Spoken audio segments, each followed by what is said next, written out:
Greetings, everyone. This is me again, Zahra, ex-Muslim, ex-Shia.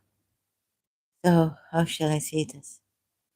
It's about Islam, right? Yes.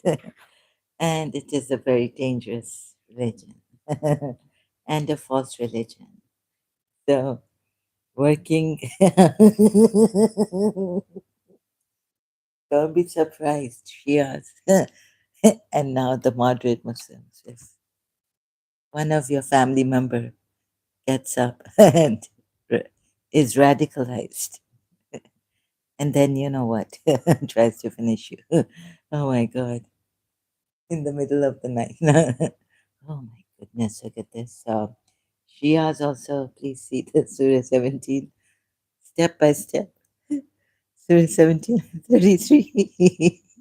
Maybe even Maududi tried to make it better by saying that on apostates, yeah, or blame it on the rain. No, no. Blame it, moderate Muslims, you can blame it on, like someone was saying here, Mahesh Chaudhary was saying that his Muslim friend blaming it on Western propaganda. And I could have made it worse. So just thinking and thinking lots of things. And oh my goodness, I could have made it worse. Um,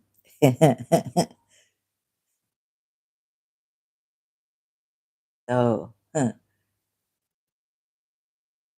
um, at least Maududi's interpretation, tafsir on this footnote, on this ayat, Surah 17 and 33 is when the Islamic State was established, killing by right was confined. Actually, it's not by right, it's by the right. The is there. They forget to put the the with right in this Quran ayat, right? Even the English translation doesn't have with the right, with the right, not only right. So of course, this haq can be uh, can be justice, right cause, right, and also truth. Okay, so Maududi at least puts it. Oh my God, I don't know. Sorry, excuse me. Um, I haven't made notes, and so please bear with me. My performance may be low and all that. So, when the Islamic State was established, killing by right was confined to 5 cases only, namely to punish number one, a willful murderer for retribution, number two, opponents of the true religion during war, just not like killing of the disbelievers. As I have proven in my own way, starting from a previous live stream on this. Number three, those who attempt to overthrow the Islamic system of government. Number four, a man or woman guilty of adultery. Number five, an apostate.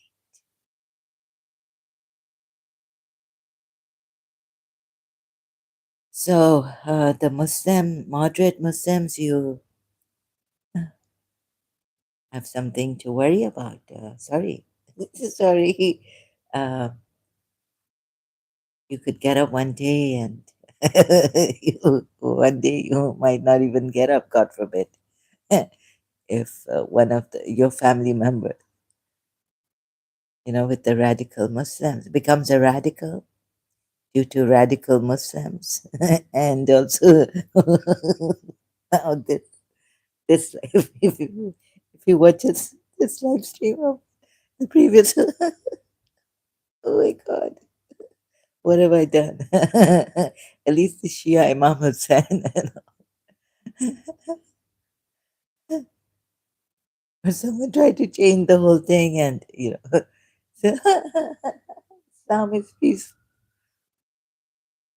Islam is not at all violent against the disbelievers. No way. Against the non-violent non-Muslims. Oh my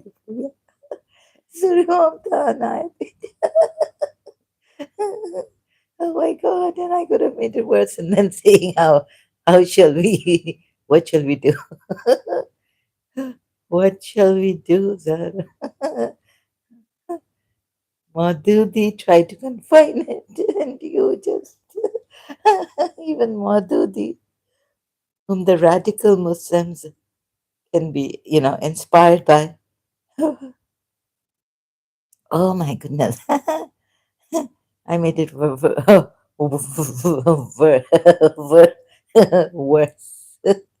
Okay. So what's al-haq according to Quran ayats? So, so what's al-haq?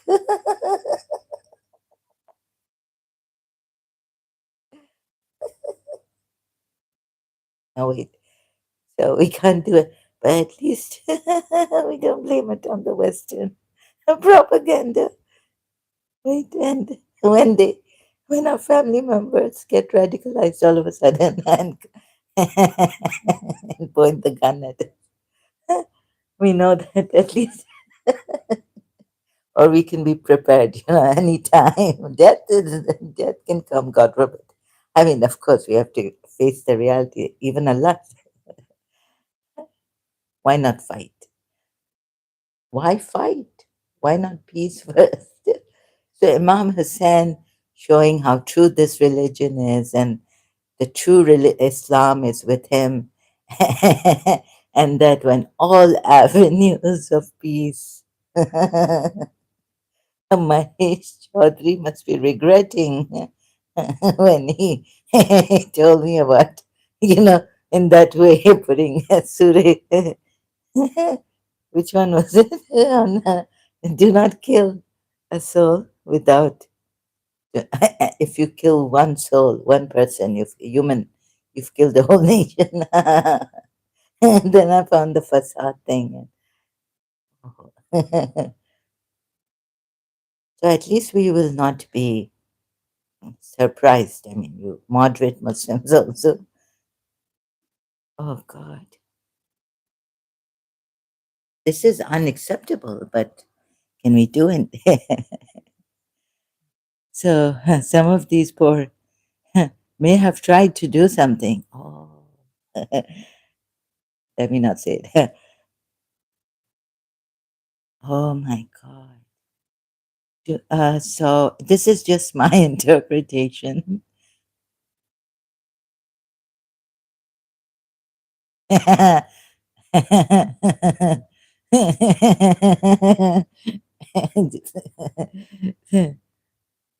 Surah 17, sorry, ayat 33. No, I don't think I'm ready for this. I'm laughing too much. I'm too shocked, and I may have messed it up. But many lives, moderate Muslims' lives, uh, in danger. Uh, or maybe you can be prepared for it, moderate Muslims. Oh, God. Okay, Surah 17 and 33. Let me see. Do not kill any person whom Allah has forbidden to kill, except with right. With no. It's with the right, with the luck. So so I'm sorry. I'm not ready, but I've come here. I might have to end this. So, let me see. I can't talk. So I'll come at you. Just, I have to. What was diet? Sorry, excuse me. I have a spaz attack. I mean, that's what my friend from Karachi American School called it. Was it? Asure. No, let me just. Surah 17, ayat 33.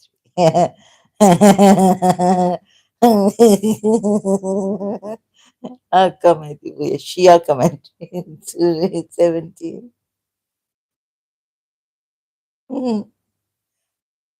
Ayat 33. I don't want to go to Allah otherwise. So first, this is on this side, the Shia commentary. Akka Medikuya. And do not kill anyone whom Allah has forbidden. So it's not only like footstool,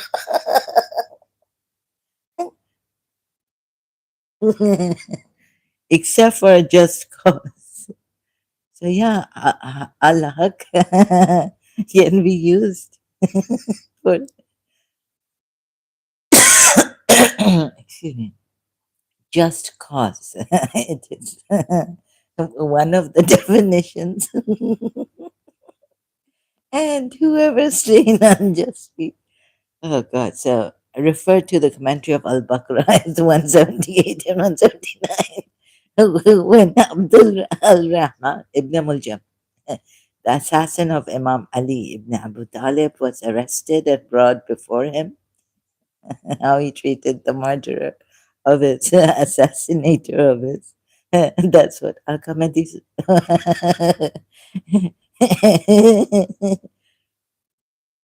And so it's about how to treat a murderer, the one who assassinated Imam Ali, injured him. And the Quran says that the man injured him, but the motive, the mens rea was to kill him.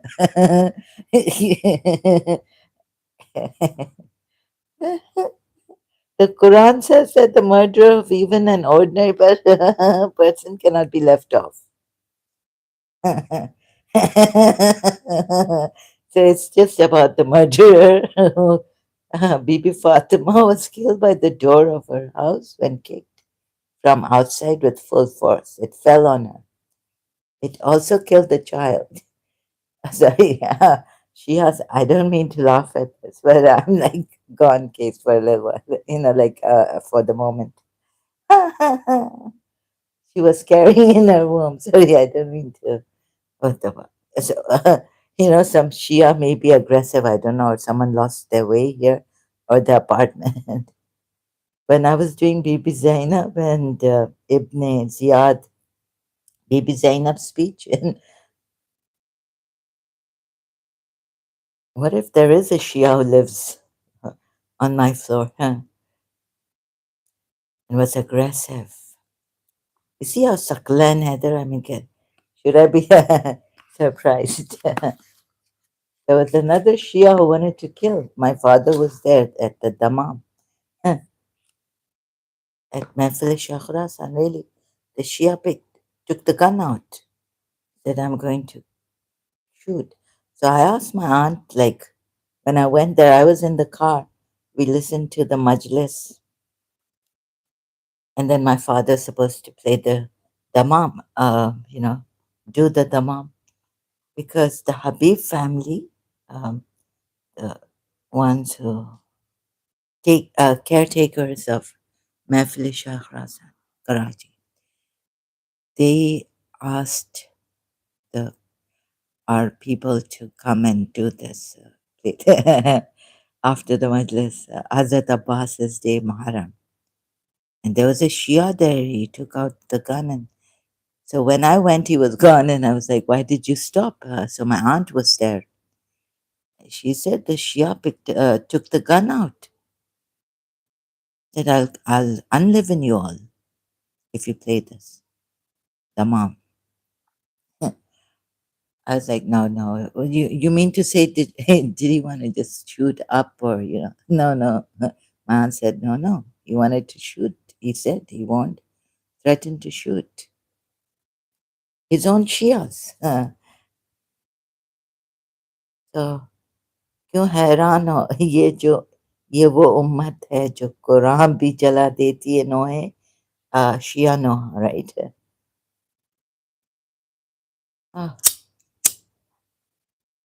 and being aggressive and all this. Maybe, it was just a coincidence because some other day also another lady, she I was just coming and she opened my apartment thinking that it's hers. Very aggressive. Maybe that's how it took. I was okay. So when I was doing Bibi Zainab and Ibn Ziyad, criticism against Bibi Zainab and the Quran ayats she had given and all this. Right? So of course you can be, So please, so Shias, but some of you Shias,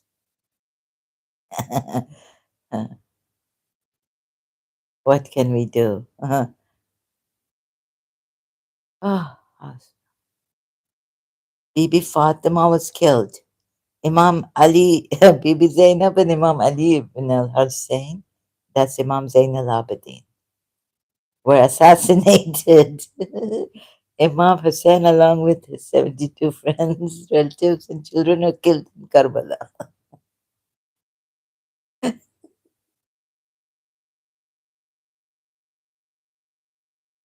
without a just cause.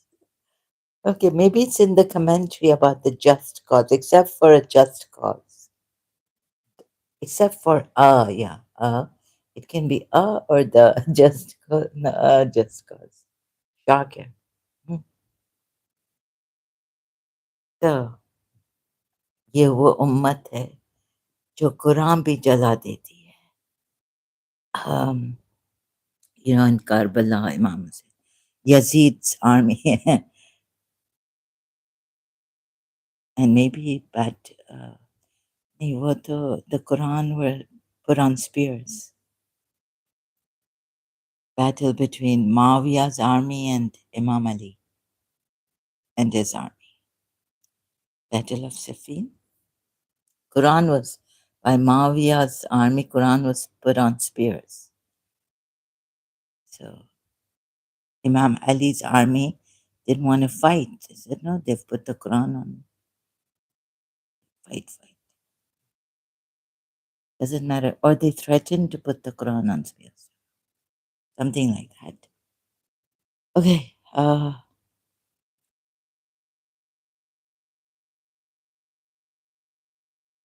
you see, Aka Mehdi Puya has not gone doing the way I interpreted this Quran, except for Al Haq, right? Four. So the be can be bil haq. Oh, bil al haq. For except for the truth. So if this Shakir, thank you. So if this ayat is translated as the word be, oh, except with right. No, no. Except for the truth. For al haq could mean also, so if from, okay, what's al haq here in Surah 79:33? You see? According to Quran ayats. Question may arise from the other ayats like Surah Maida.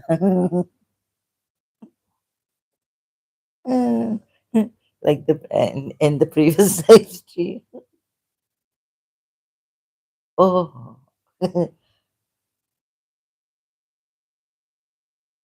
And Surah 8 at 7. It is just as when your Lord brought you out of your home. And now they put, in brackets for the Battle of Badr. You know how the Battle of Badr started. But anyways, it refers to the Battle of Badr. Caravan robbing and all this, in truth. Oh, in Bil Haqqi, in the truth. For the truth. Do you see how they've changed these poor people, like interpreters, say international and others? Like, if you put for the truth, Oh, and coming, yeah, then it is for sure. Yeah. For the truth, killing for the truth, for the truth. Oh, it can be put like this: in with truth. This with right is like in Surah Hajj ayat 40, like for the right cause. But al haq could mean with the truth, for the truth is al haq also. Be al haq. Be is with or in the truth or for the truth. Is al haq also Islam?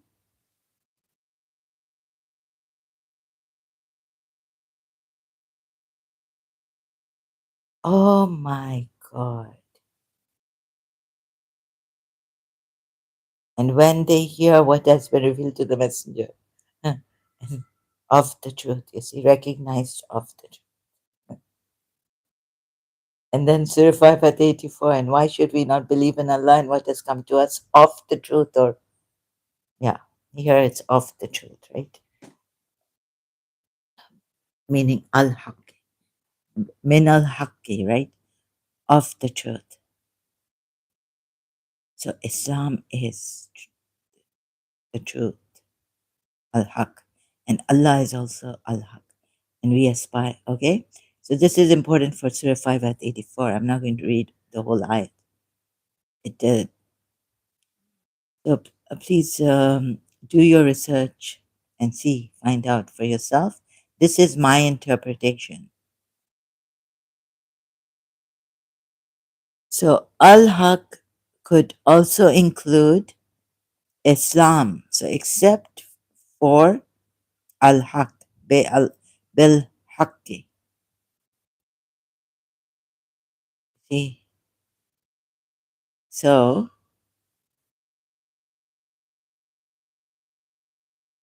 and then it gets worse. So they opposed. What did they do in the beginning? So when you Surah Muhammad ayat, don't make it worse, Sarah. Those who disbelieve and avert or they hinder people or yeah, hinder, avert, turn away from the way of Allah. Those who disbelieve, not turn away, not avert the believers. Those who disbelieve and turn away from the way of Allah. He will waste their deeds and then and those who believe and do righteous deeds believe what has been said. It is the truth. Al Haq. You see, Surah Muhammad Ayatul. Oh God. Maybe someday do you have a massage for me? Pink Panther. I could make it worse for the no. Peace. Look for this is not even the truth. Yeah, but tell it to those radical Muslims. Even explaining, even talking to them. There's no way.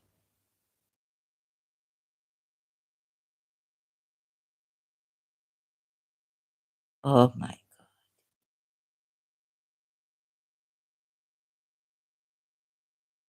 It's revealed to Muhammad and it is the Allah, right?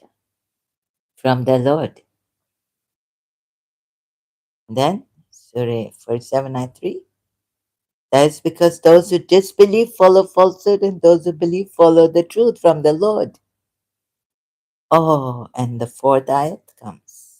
Fourth. So when you meet those who disbelieve, strike next until when you have a Muslims, be very careful, moderate Muslims.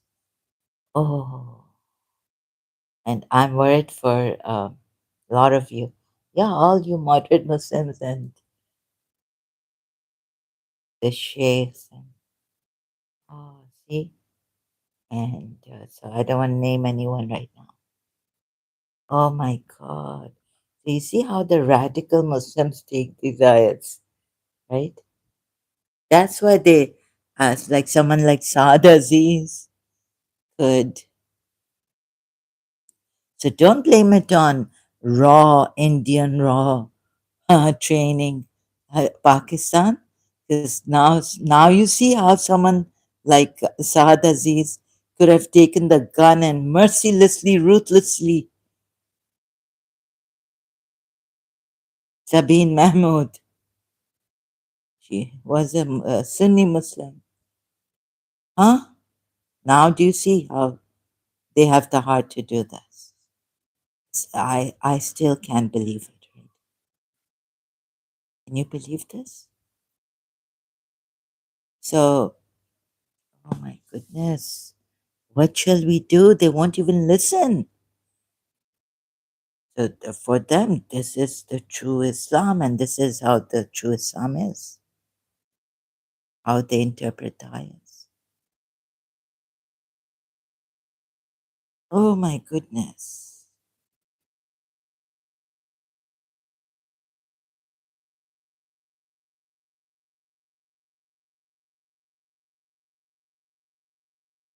So why blame it? And no, no, see, moderate Muslims, even your lives are in danger. See, take this case. Saad Aziz confesses to killing T2F director. And the way I showed you, the Quran ayahs, now even. Oh, one day, God forbid, your own son, as close as your son, or if the son is moderate and the father becomes radical, son will be gone, or the father will be gone if the father is a Muslim, moderate. Oh my God, and the son becomes radical. There's no way you can talk to them and explain to them. They won't even give you any time. Now 1400, you see how they have the heart to ruthlessly pick up that gun and shoot ruthlessly. So for this okay, we can talk about it and we can discuss this, and I've been showing how Sharif Khan came still and said that you know, qatal wajib on His Highness and this and that, and me, but His Highness was a moderate Muslim. Why? No, I mean, I would, yes, it means that qatal, killing him is unlivening him is toba kare. So we can talk about, this Quran is this a very dangerous religion, and Allah, the true Allah, would never do this. And it's like, go to a Hindu, raise your frequency, try something else. If for the truth sets you free, says Jesus Christ, and the truth we are after, the truth seekers also. So as a Shia, like I wondered, because it was very important to know the true God and follow it. We may not follow him properly, but why remain a Christian? Why remain a Jew? And no, that was too shocking for me, right? Like, how could you be with the false God and disbelieve? Like the Quran ayats have explained, Surah Maida, right? Why become a disbeliever? Remain a disbeliever like a Christian and and a a polytheist and a zalim. So it's very important to follow the true Allah. So I was still wondering, searching more about my religion. Yes, this truth. Let me see this point, this principle, this belief of my Shia Islam.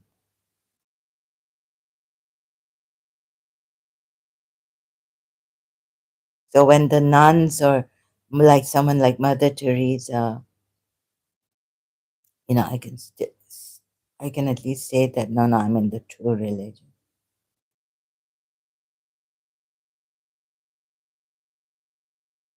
Doing great deeds.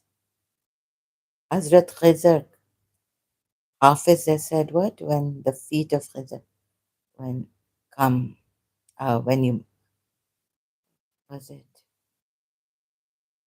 reach those green, great deeds come alive. So even if not seen by our works, right, our service. Anyways, so how can, like, how do we explain to these Muslims?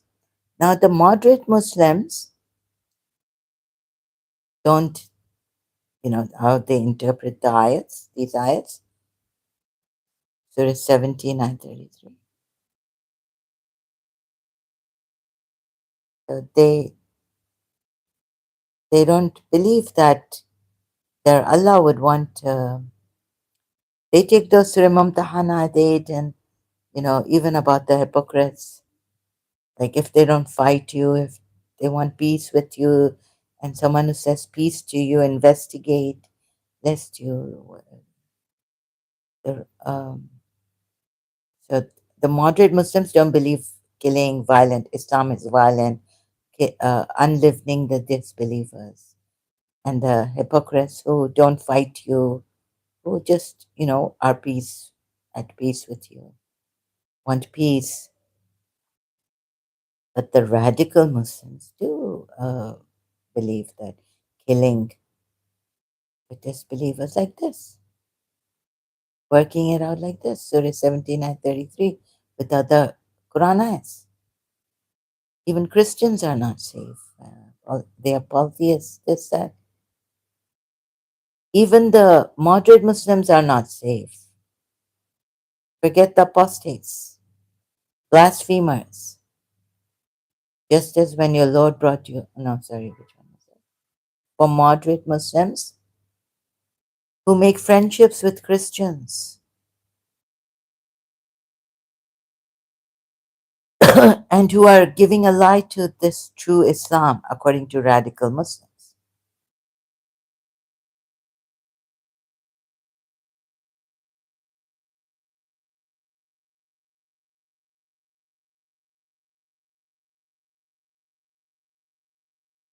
They're made eyes.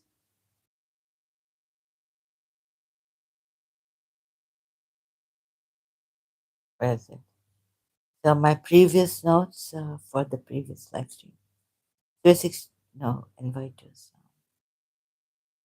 Who is more unjust than one who invents about Allah untruth while he's being invited to Islam?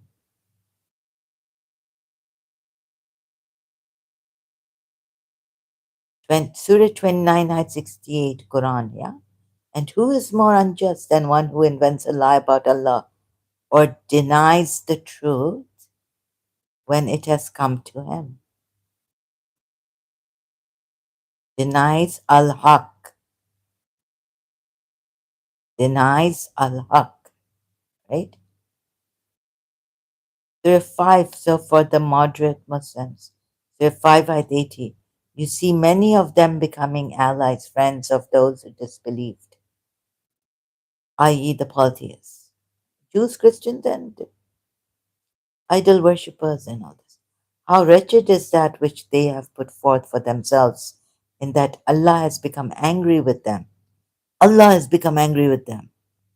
So, like in Pakistan, taking a Valentine's rally out or celebrating Christmas, a Muslim goes to celebrate Christmas with Christians, he can be or she can be by a radical Muslim, taken down. Taken down, do you get it?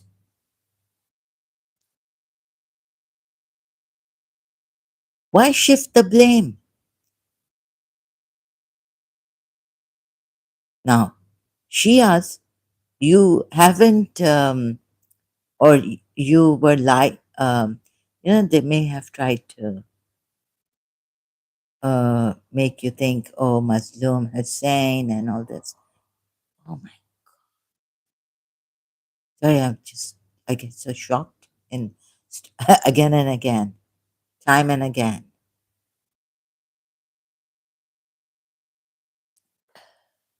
And you're told, what you're told, right? Your belief that when all avenues of people, no, this is not my Nana's religion, Imam Hussain had said, not my maternal grandfather's religion, the way Yazid and his army practiced. practiced. Ooh, oh my God. And Surah 5 ayat 51. Oh, you have believed, do not take the Jews and the Christians as friends, allies, friends. Friends, protectors, guardians, but friends, nevertheless, in this Aulia, the definition of Aulia. It has a wide definition, Aulia.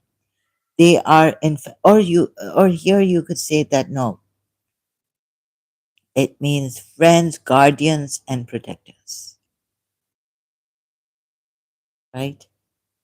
But in the message, Jafar al Tayyar was sent to the Africa, Egypt, uh, Ethiopian, Ethiopian priest, right? When the Baltis were after, in Makkah, we were told, like the Baltis were after the Muslims. So in this movie, the message on Islam, Jafar al Tayyar was the delegation sent, or representatives, that they're, so the Baltis are after us. Anyways, that may not represent. Uh, but it is there, right? Is one of whoever is a friend to them among you, then indeed he is one of them. Shias, Sunnis, all Muslims, see this.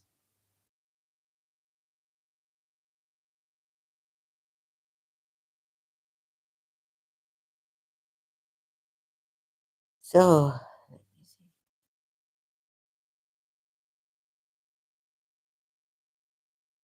Then Jafar al Tayyar sent to Ethiopian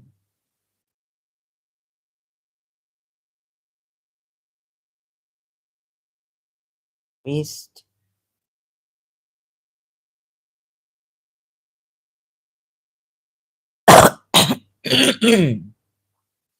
AI overview, sorry, excuse me.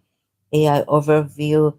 Jafar ibn Abu Talib, the brother of Imam Ali, was not sent to an Ethiopian priest, but rather led a group of Muslims in the Abyssinian, Abyssinian modern day Ethiopia, to escape persecution from the Quraysh in Makkah. Okay, then what happened there? Then the leader of the migration, Jafar, was the leader of the second migration of Muslims to Abyssinia, which took place around 616 AD. Defense before the king. He defended the faith and the actions of the Muslims before the Christian king, Negus al-Najashi, arguing against the Quraysh representatives who wanted them expelled. Recitation of the Quran. During his meeting with the king, Jafar recited verses from the Quran, Surah Maryam, that touched upon the story of Jesus and Mary, which gently impacted the king and his priests.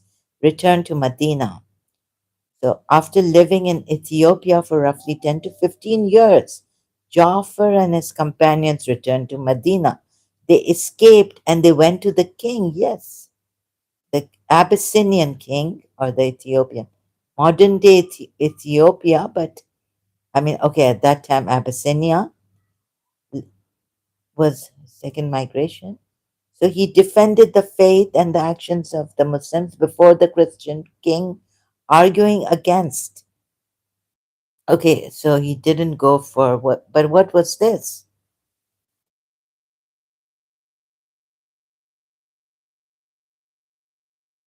just defending,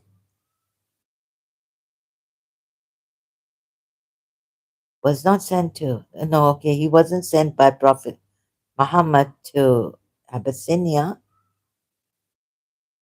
but he did complain to the king that they are being persecuted and that maybe the king, the Christian king, can do something, Negus,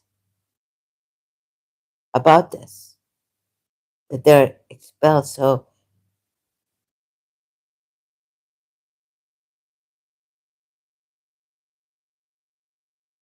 one night the Muslims met Allah's apostle. There's a just king in Haba.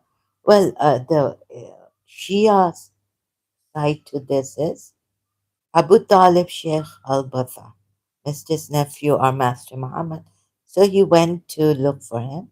He was not alone. His son Jafar, his 20, was with him. Sheikh al Batha, and his son went to the hills near Makkah and they found him. Master Muhammad praying humbly. Okay, oh no. Jafar's name.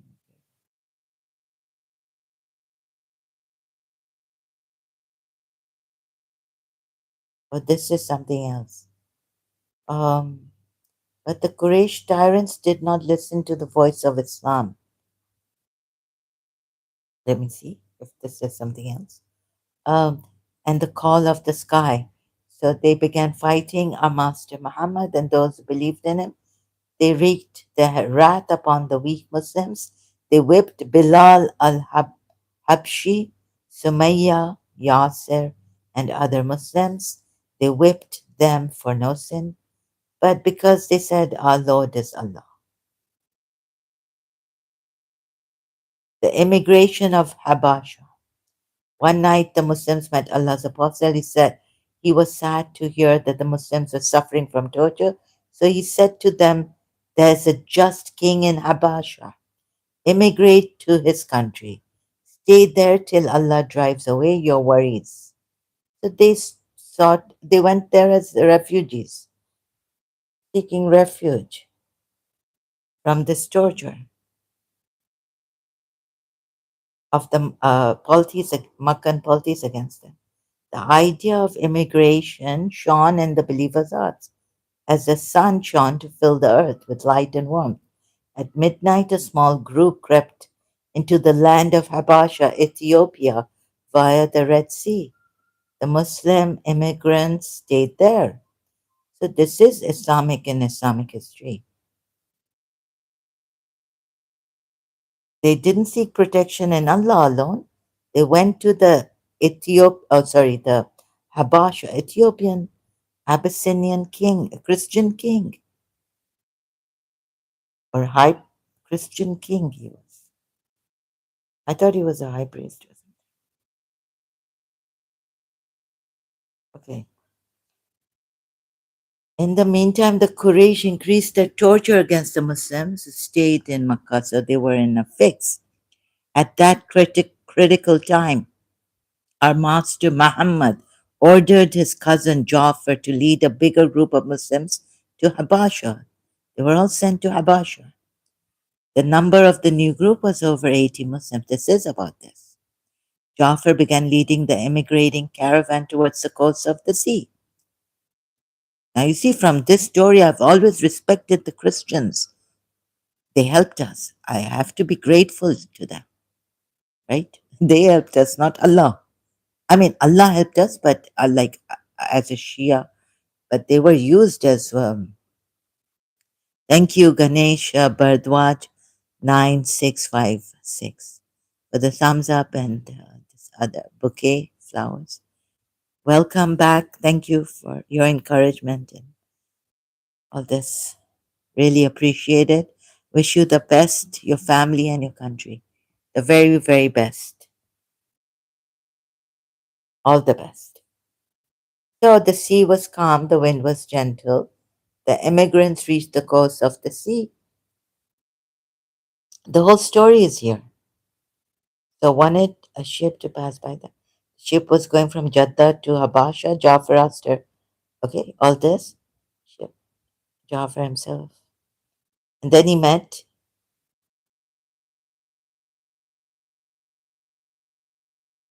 in Al Najashi's presence. Yeah, the delegates crossed the sea with a ship. They reached the land of Habasha. Delegation, Muslim delegation sent to Habasha. Prophet Muhammad sent them. They came to the king's palace. Al Najashi greeted the delegates and accepted the gifts of the Quraysh. The priests received their gifts too. The king asked them about the purpose of their visit. The delegates said, some foolish persons have taken refuge in the land of Abasha. They've abandoned their fathers' and grandfathers' religion. They haven't accepted the king's religion. Rather, they've brought a new religion. Neither you nor we have known it. We, the Qurayshi noblemen, have come to bring them back and to educate them. The king of Habasha was just and wise man, a wise man. So he said, how can I hand you the people who have chosen my country and asked me for help? But I'll ask them some questions. If their thoughts are corrupt, if they are deviated, I'd hand them to you. Otherwise, I'd leave them to live in my country.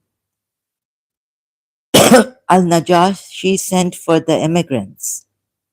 They came. Jafar bin Abu Talib, Imam Ali's brother, was in advance. They came into the palace and stood in front of the king. The Habashian, so the king saved them from these Makkan politics.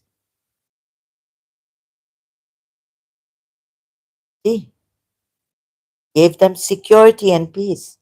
The Habashian people bowed when they met the king. So the Habashian and the delegates bowed to the king. The Muslims did not bow. Their heads remained high raised. Al Najashi asked the Muslims, why don't you bow to me? Jafar answered, we don't bow to anyone but Allah, the king. So it goes on. What do you mean, Jafar? So all this he explains in Islam. And eventually,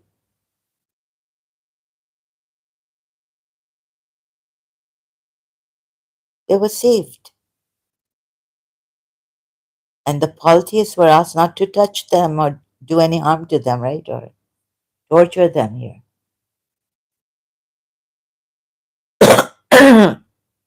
So the Muslims, these Muslims were saved by the Christian king. Hello, hello, Shia. Muslims. We never forget this. But little did I know that, oh, but you see, this story goes against this Quran ayat.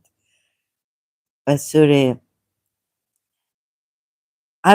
How old was I? I was really young when I was living in London with my family, my mother, father, brother.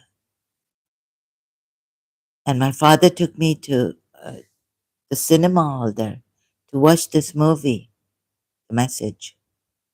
Or Message was. I keep forgetting the or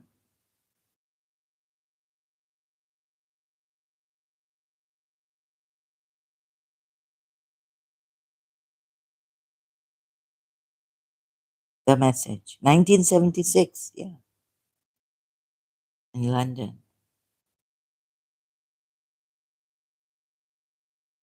The Message. Do you see? How can we forget? But no.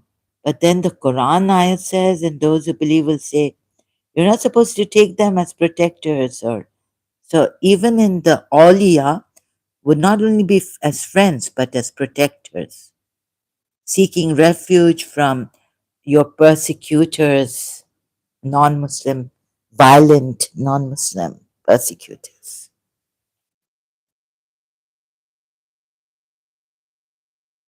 Right?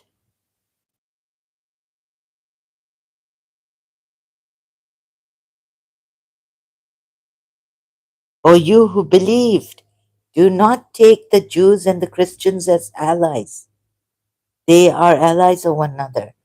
So, you know, this awliya, the Arabic word, has a wide connotation.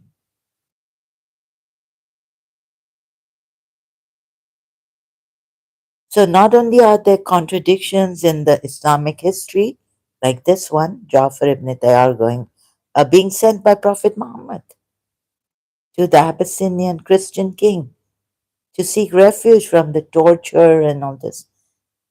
They were being persecuted in Mecca. So some Muslims went there, sent by Prophet Muhammad. But here, Surah 5, Ayat 51 says otherwise. Awliya means not only friends. The meaning, it means what? Protectors, guardians also. Surah 5, Ayat 51. Otherwise, you will be one of them among, or whoever is an ally to them among you. Then indeed, for certain, he is one of them. Oh my goodness. So there's a contradiction between that story and this ayat, Quran ayat. Okay? And so what else? Yeah, so for the moderate Muslims who do this, you see so much contradictions and you raise the vibration of a person. If okay, you are the prophet or the messenger, you give them the truth, raise the vibration for this truth so they are set free. The truth sets you free from all everything like depression, worldly problems, toil, this and that. And so if another finds this and like how shall I put it? Like do not you shouldn't be killing them, taking their lives because they're not on the truth, right? Because they're disbelievers, because they're hypocrites. I mean, how can you even save them by taking their lives? You're supposed to save lives. This is what I thought Islam was about. By taking the, you're ending their lives.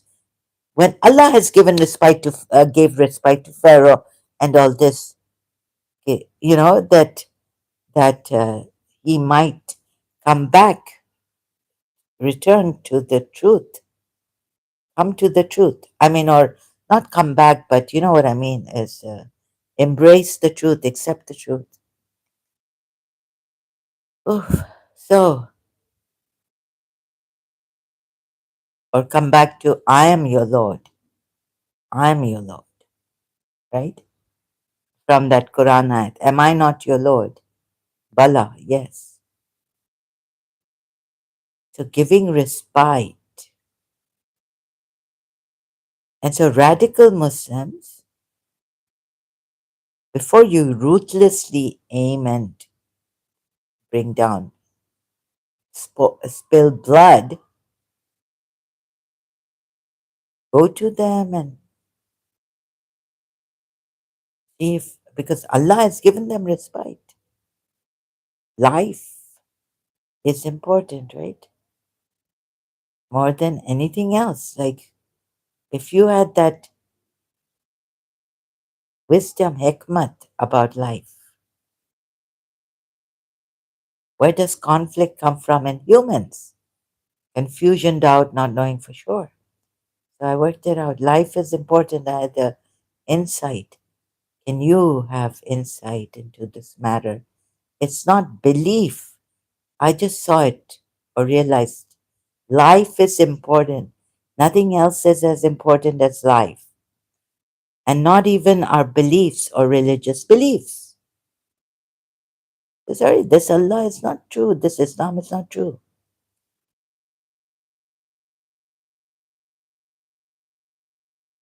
It is Pharaoh who said, let me kill Musa and let him call upon his Lord. I'm afraid that he may change your religion and bring about corruption in the land. thus bring about corruption in the land. Surah 40 ayat 26. So where does this Surah 40 ayat 26 fit? Does it fit with this religion when it says kill the disbelievers, kill those who change their religion, thus bringing corruption in the land, facade, right? Do not kill a soul unless for a soul, killer, unless, he's a murderer or for a corrupter, or he's a corrupter causing corruption in the land. It would be like you've killed the whole nation. So this, so where does this ayah, Surah 40, ayat 26 fit? Doesn't fit in the hadith of Prophet Muhammad. To kill those, doesn't fit in the hadith.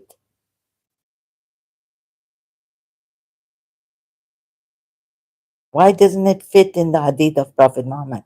Because it was Pharaoh, right? And so Prophet Muhammad should not have said, kill those who change their religion, right?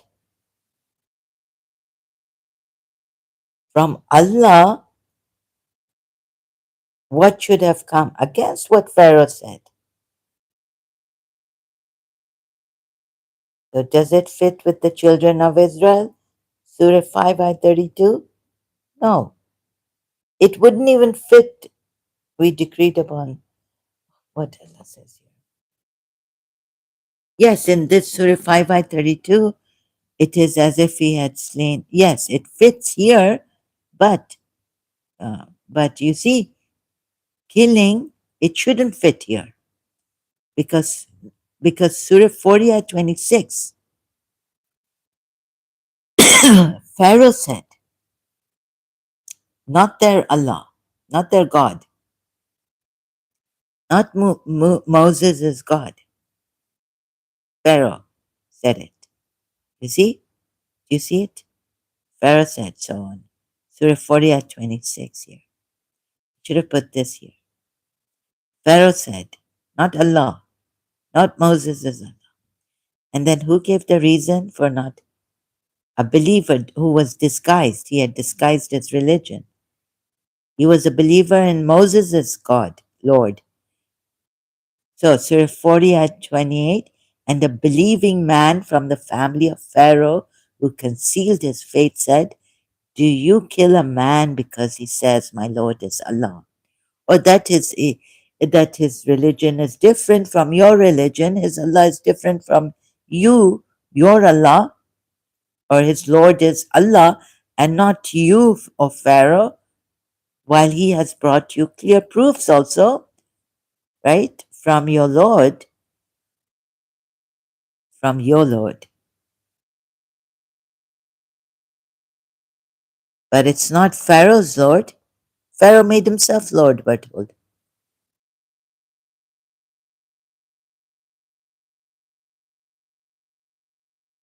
So Pharaoh at least listened. You see, these radical Muslims, they won't even listen to this believer. Pharaoh is better than these radical Muslims who won't listen to their own moderate Muslims.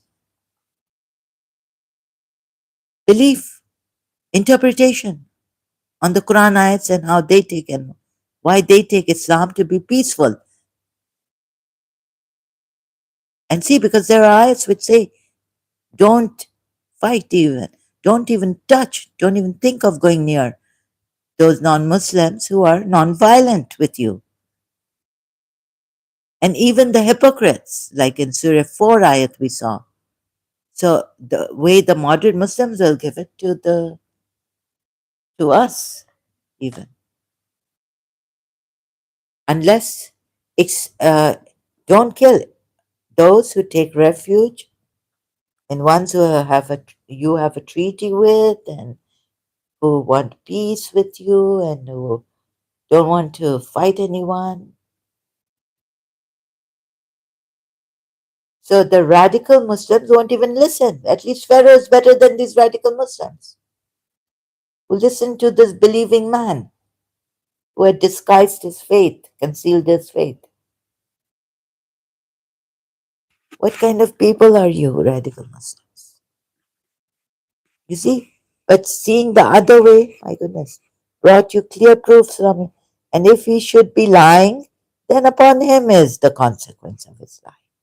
So Pharaoh learned from this believing man, said, okay, now what a nice, he at least he's nice here, he's listening to reason, right? And those who don't use reason, Allah has put abomination on them. Writs. Use your intellect. Allah appeals to the people of intellect also.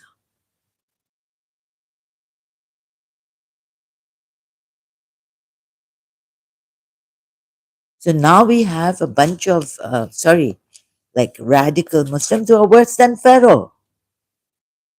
Firon.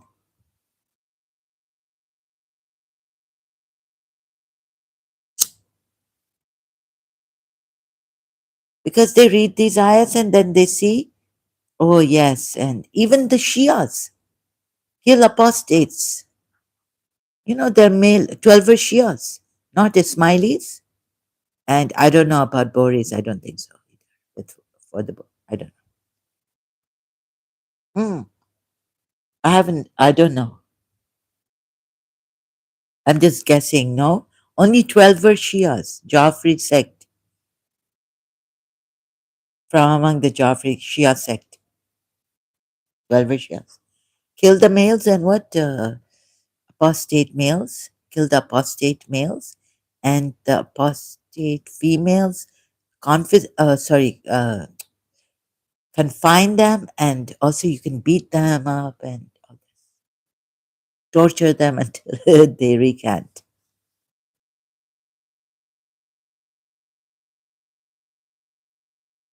What did the believers at the time of Moses say to Pharaoh? What did the believer? We worked out what actions facade consists. Okay, let's not read this. Do you kill a man because he says, my Lord is Allah?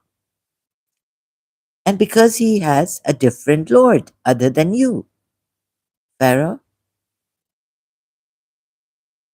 So now what has Allah done? So the radical Muslims take could take these Quran ayahs and don't be surprised then if one day you don't even get up. Your son, who's radicalized, moderate Muslims. Oh my goodness! You see how dangerous this is for the moderate Muslims also.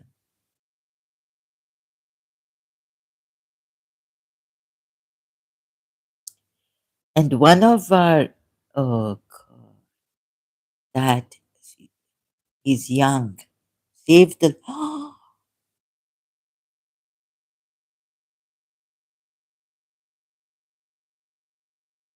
He's put his life in danger so much. Does he realize what he has done? Like, we've got Muslims here, for God's sakes, in the UAE, right? Majority Muslim. It's a Muslim country. And does the Sheikh know what he has said? What are the repercussions, the implications of what he has said? God forbid if one of his family members, like what happened in Saudi, I don't know, that was a political reason why one of the kings of Saudi Arabia was shot by his cousin, gunned down, killed. But this is very, very dangerous. So, no, no, this is unacceptable. So oh my God, and his mother, and he's younger than I am. This sheikh, UAE sheikh, has said to the Europeans, "You want to be politically right. We know these Muslims who are radical." Oh no, no, sheikh, Do you know that one day, God forbid, do you know this? Surah 17, ayat 33.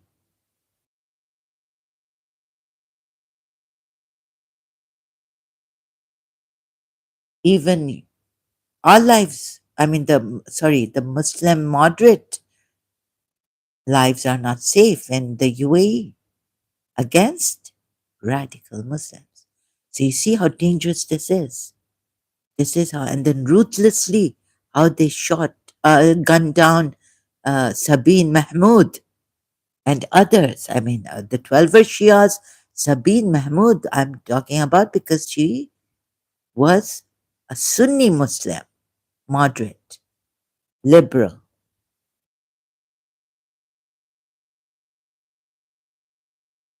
ruthlessly. So, starting from here, Surah 79, 33, going to all the, and then the moderate, the radical Muslims, finish. You're gone. Go to Surah Muhammad when you meet the disbelief. And moderate Muslims, you are hypocrites and thus disbelievers, right? And you don't realize. So they will make you realize by now shoot, they can gun you down, finish you. So when you meet those who disbelieve, I mean, you start battle? Oh no. Like, okay, here it says, and of course, and then the battle has started. Afterwards, a ransom until the war lays down its burdens, right? So like the Quraysh came to army came to defend their caravans from being robbed by these Muslims at the time of Prophet Muhammad. So can the moderate Muslims come and it would be a war. Oh my, to defend the moderate Muslims from being gunned down. But they, no, or yes. What do you say? The thus a war when the the Quraysh polities came to send an army to protect their caravan full of goods against the Muslims. War started. Allah said, I took you out, right? This is how war started. For Haqq, Surah Anfal ayat 8. Oh, sorry, Surah Anfal ayat 7. 8 is the chapter. Surah Anfal is 8th chapter of the Quran. God said that it is just as when your Lord brought you out of your home in truth. So the battle of Badr started, while indeed a party among the believers were unwilling.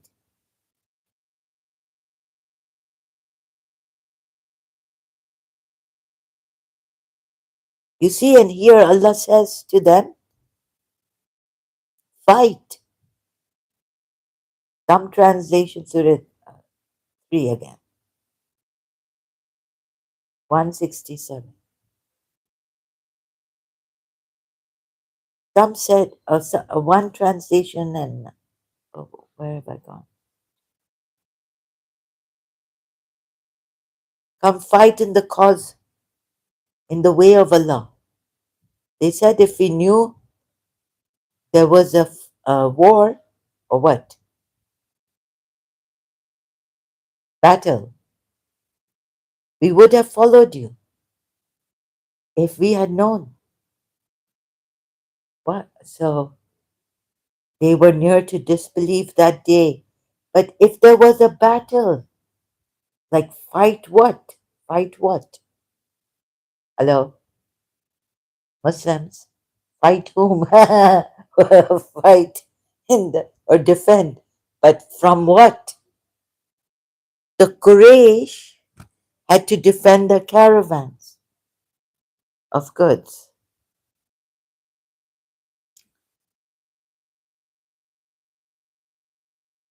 and that he might make evident those who are hypocrites. For it was said to them, come fight in the way of Allah, or defend. They said, if we had known a battle, we would have followed you. It doesn't fit. Like, what is this? What is Allah saying here? And Allah saying these people, they're liars. But who to fight? They're saying, but if there was someone and Allah has got to fight with in the battle, we would fight. But look at the answer Allah gives them. They were near to disbelieve that day than to faith, saying with their mouths what was not in their hearts. But they're saying, oh Allah, if there was a battle, if there was someone to fight, we would fight.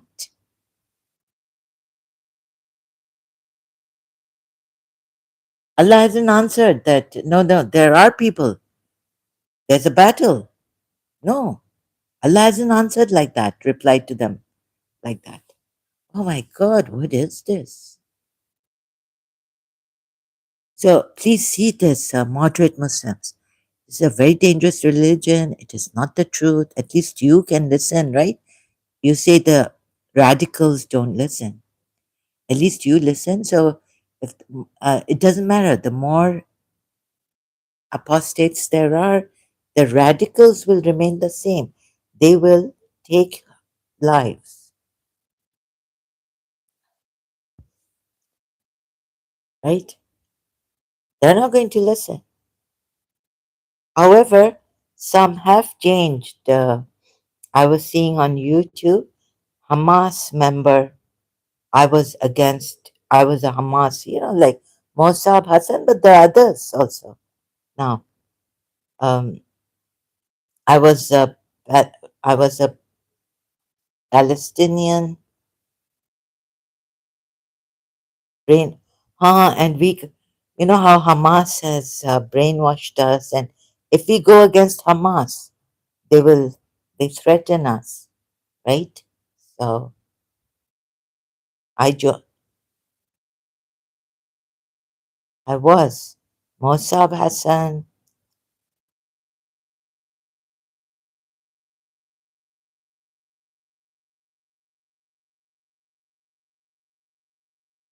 Who else is there? Who else was there?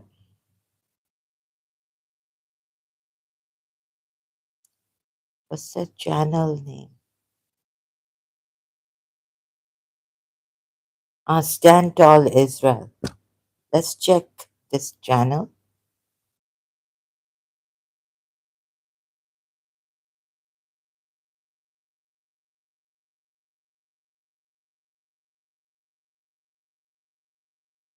Sorry, I'm slow.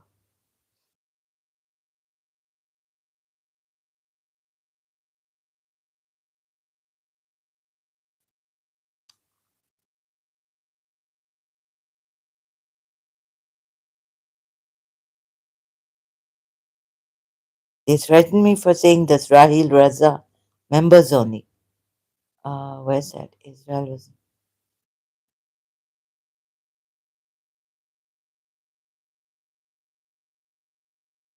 Oh, I can't find it now.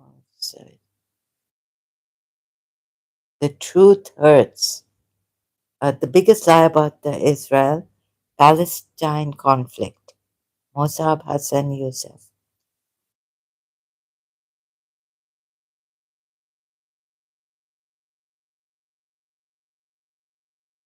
When was it?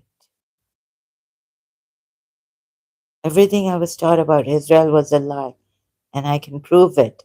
Muslim activist Loay al Sharif from the Middle East. Why, meaning the UAE, Saudi Arabia. Why Islamists' hatred never ends.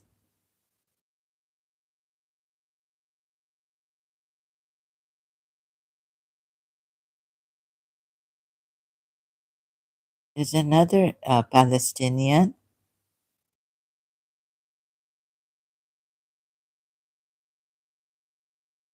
What does he say?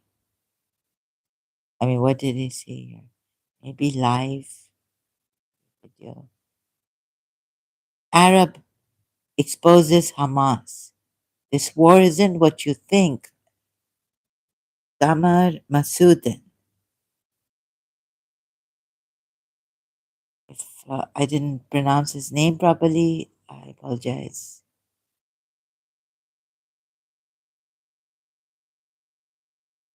That one I saw.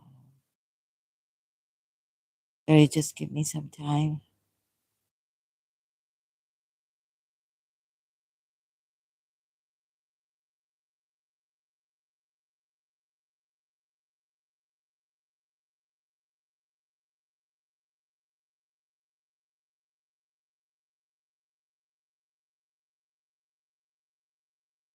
Oh, no. Oops. Sorry, excuse me, this was a mistake. No copyrights infringement. Intended. Slippery. Oh, guys. Videos. Oh, there are no live streams here somewhere.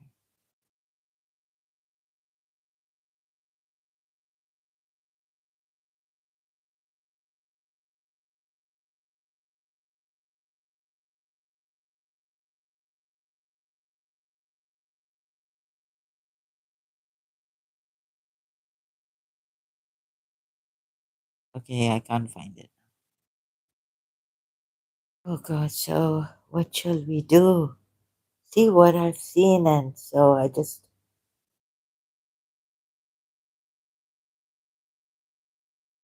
She spoke the truth about Hamas, and they tried to silence her. Dalia Ziada.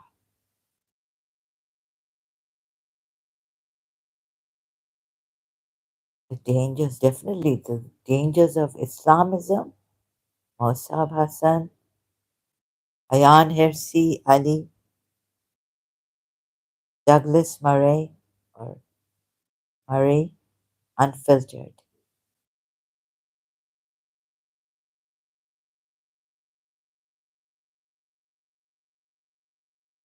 Officer Tatum exposes the Gaza propaganda lies blinding millions. Full interview. She tried to warn us 20 years ago. The Muslim woman Hamas tried to silence. This is what Hamas is doing, trying to silence. And showdown. Oh, sorry, the UN showdown. Israel shreds Palestinian accusations in minutes.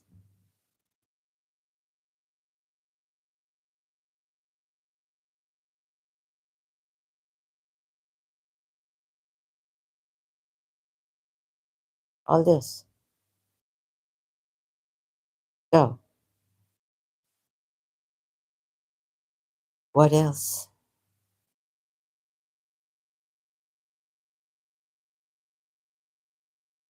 We're also trying to understand how could a Muslim unliven another Muslim so ruthlessly, also, like pick up the gun. I still cannot understand.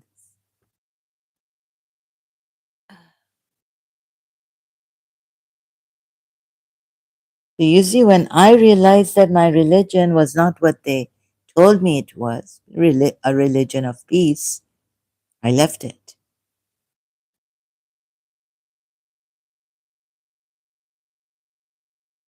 God knows what happens to these radical Muslims. When they become radicalized, maybe at a young age, hot blood, over, all that uh, enthusiasm over becoming true Muslims, coming from dysfunctional family or some tragedy or some crisis in the family or in their life, or like Saad Aziz, they were in O levels, A levels, party, moderate Muslims, and coming across some radicalized person in Pakistan, brainwashed. But okay, you can like become a true Muslim as, do the, but when it comes to killing someone, it just shows that a disbeliever, right? Taking a life for the haq, let's say, if this ayat was like this, Surah 17, ayat 33, if they all Muslims took it like this, right? Except for the truth, except for the truth, killing. Do not kill any person whom Allah is forbidden to kill. Haram is forbidden to kill by Allah, except for Al-Haq. And Al-Haq means also Islam and Allah's attribute. So for Islam also. Let's say it was like that, for sure. All Muslims took it like that. Would you be Muslims? Would you say this Allah is true? All those who say moderate Muslims, liberal Muslims, progressive Muslims who say Islam is about peace and this is a propaganda by the West against Islam and Muslims. Huh? Would you remain Muslims if you find out that it's not a propaganda by non Muslims or non Muslim countries and your Allah is definitely like this to kill the disbelievers, what the Christians, evangelists have said, shown us on YouTube, like David Wood and all, Christian Prince showing us David Wood, Rob Christian. It's not a propaganda, right? So when you find out, yeah, this like killing the disbelievers, it's like it is for sure. Sorry, because the ayat says kill, so I have to say kill YouTube, not unleavened. Okay, this part. Except with or for al-haq, and al-haq means Islam also. Like if Islam is if Islam is the haq, al-haq, then that's Surah 17. So kill the disbelievers and polytheists. So it's not what you think, Muslims, that or believe or spread against the Western people, Europeans.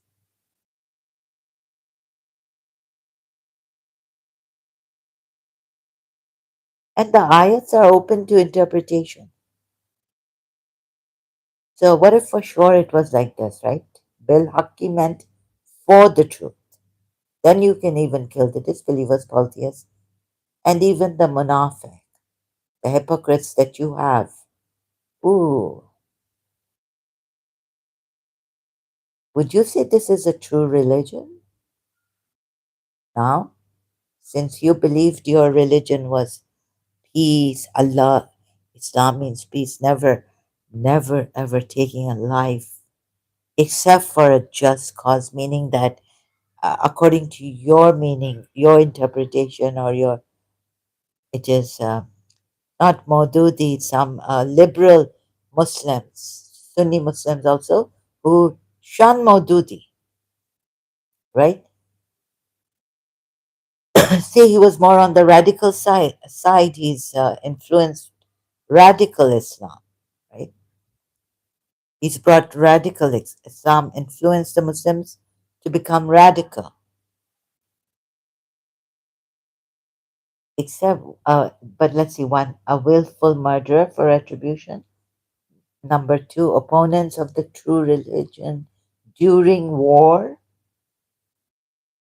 Let's say you believe in those who attempt to overthrow the Islamic system of government coming to the Muslim countries now in the modern era, present era.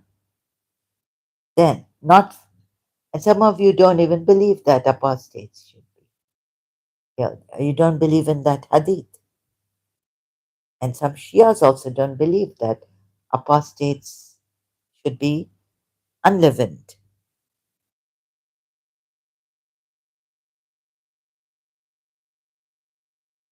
or a man or a woman guilty of adultery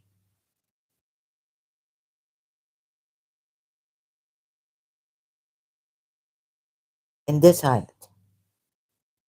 Surah 17, ayat 33.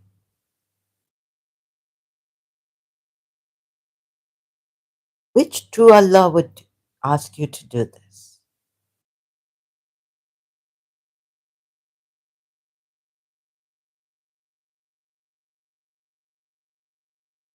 Even punishing for adultery, why?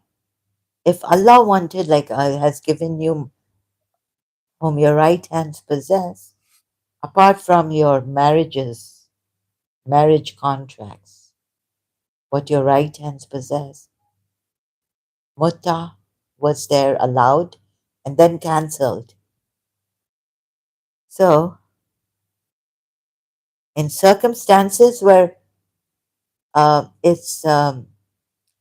comes to like prostitution or sex, pleasure sex, right?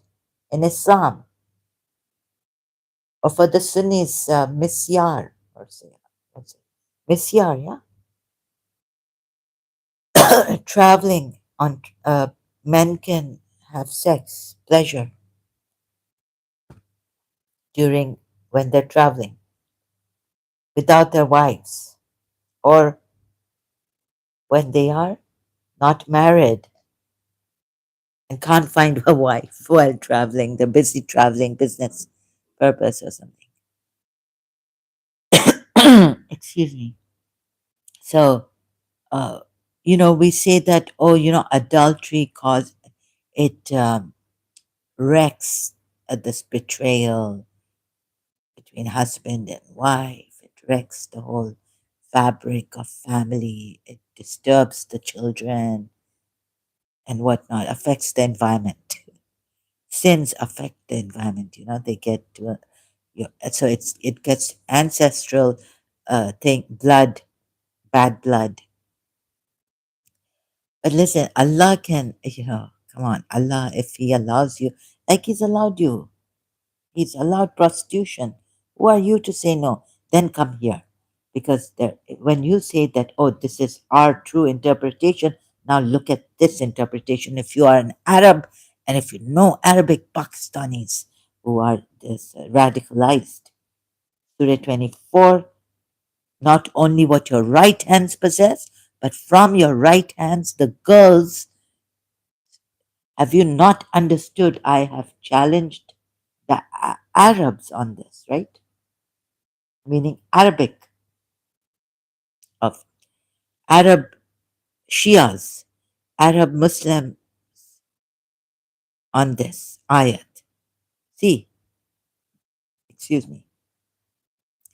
Prostitution of girls is allowed in Islam. Aka Medipuya said, no, this is not allowed. Prostitution. Even when all Muslims can say prostitution is not allowed in Islam. I say prostitution is allowed in Islam. Why do I say this? Because of this ayat. Forced prostitution of girls is not allowed in Islam. Girls from, okay, what your right hands possess. Even though Allah said remain chaste until nikah, right? To what your right hands possess. Even then, there's a contradiction, because in Islam, prostitution of girls is allowed. This is what the ayat says, implies here. When Allah has said remain chaste, then why is He saying here? Moreover, this, if they remain, if they wish to remain chaste, these girls from what your right hands possess. So so Pakistani Arab radicalized, and we will, we will this is our interpretation, and this is the true interpretation of Quran ayat Surah 17 ayat 33, the way I worked it out, right? Let me not say more. So now Who are you going to? Sabine Mahmood just took a rally for Valentine's Day. Ah, she's become a monopoly. And Sharif Khan wants to unliven my Sheikh UAE president because he's a hypocrite, because he permitted a temple to be made for the Hindus. Here working since eons and who come here for work. You have many mosques in Bharat now. Since you have come to Bharat, Muslims, but the Hindus are not allowed. Since they come to your countries to work, they're not allowed. That's munafiqun, that's munafaqat, that's hypocrisy. If the Muslims allow them to have temples here, but you can have mosques in India, elsewhere in the West, Christian countries, right?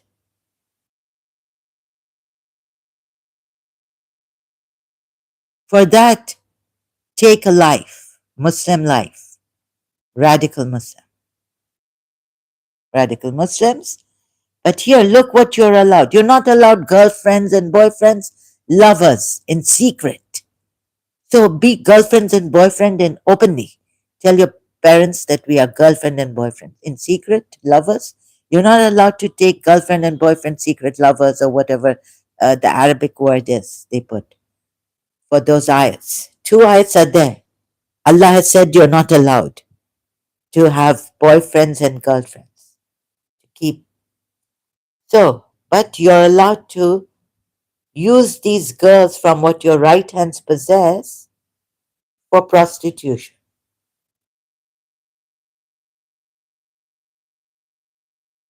I challenged the Arabs.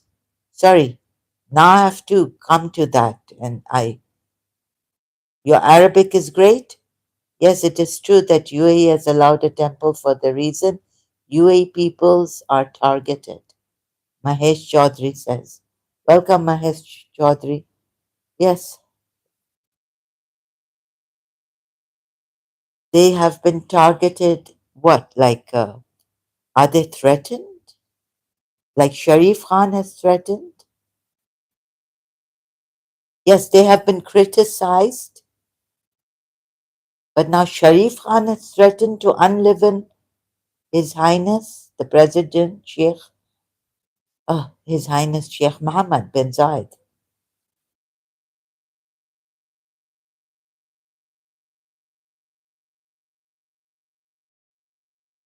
I've got this cold in my,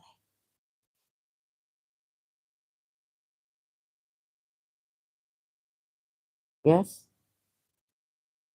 Pakistani and other Muslims call UAE people Hindus.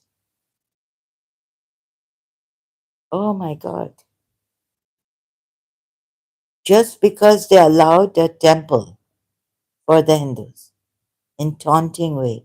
They are like, okay, taunted, targeted in this way. Okay, it doesn't matter, but but if it reaches some radical, Sharif Khan is ready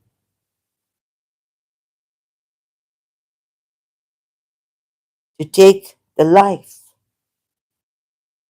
My goodness. So see how dangerous this is. Pakistani, radical Pakistanis, how ruthlessly they kill. Even the Muslim moderate, Sabine Mahmood, they've started police officers, security guards who defend the moderate Muslims or something. So this is extremely like unacceptable. So today one UAE politician said that being Indian is not shameful. Who was okay? Okay, don't name the politician if it is not announced.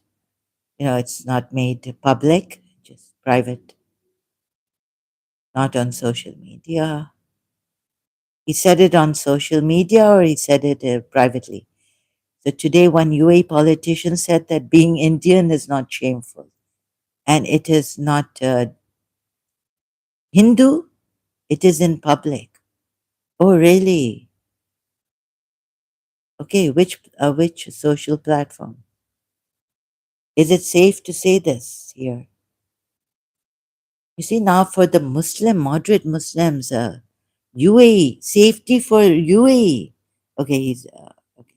For security purpose, he said he has to retract his message. Twitter, I see.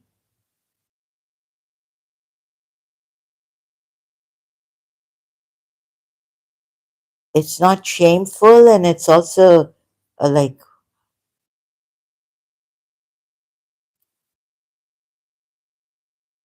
in India, being a Muslim, it is not. Uh, you're safe. Should be that.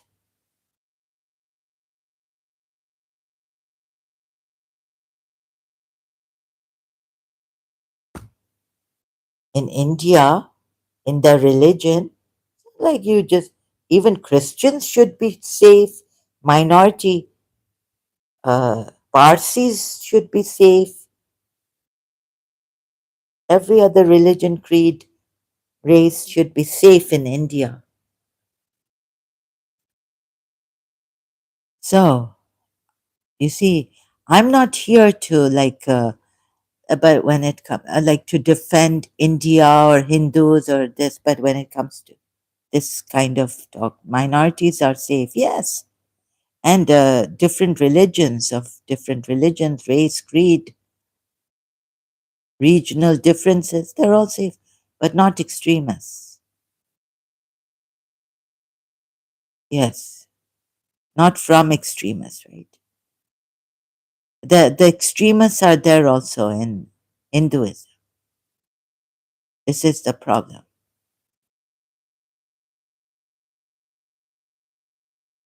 Now there are extremists in Hinduism, Hindutva.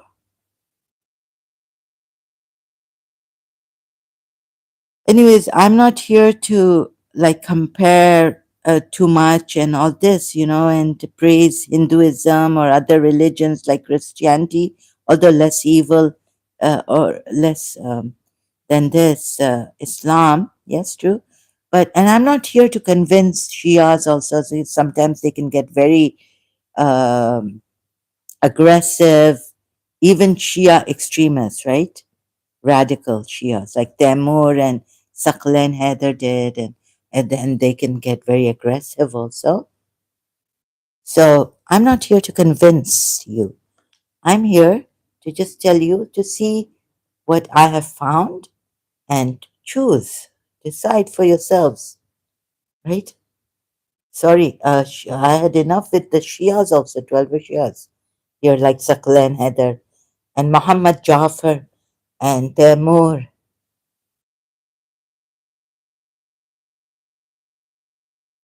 I'm not here to convince you. You have been convinced and brainwashed. Shias also have been. Yes, every community has some extremists. This is the problem. But yeah, so India should do something about their extremists, right? I'm here because I was a Muslim, Shia Muslim, came from a Shia Muslim family also, was passionate about my religion in some ways. I found out that my religion is wrong, so I'm talking about it, showing you, not to convince you, to make you to see and decide for yourselves. But you see, one thing at a time, like I can only do this. So if you can stop this in India, the Hindus, stop this Hindutva, this extremism or nationalist, whatever it is, Hindutva stands for. or the extremists, what are they called? Yeah, the extremist in Hinduism.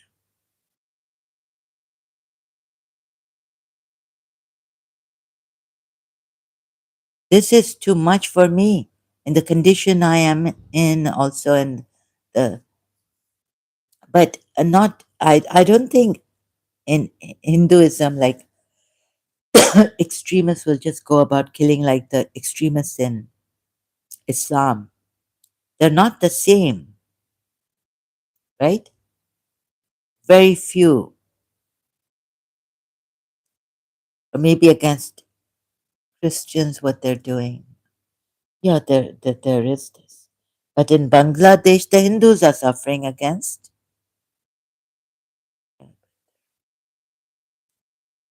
What can we do?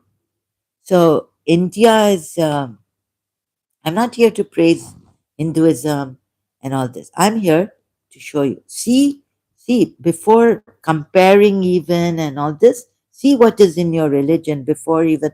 Oh, I just mentioned in this live stream before you came, Mahesh Chaudhary. You had said, what was it? I forgot now. But they're very few. Yeah, very few. And yeah, very few. And would they just, yeah, brutally, ruthlessly kill unliving lives?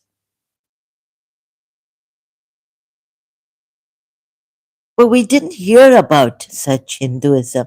My father, a Shia, was saying that the Hindus in India used to protect our juluses, our religious processions, guard them in India. You know, Hyderabad and all these. Indian Hyderabad.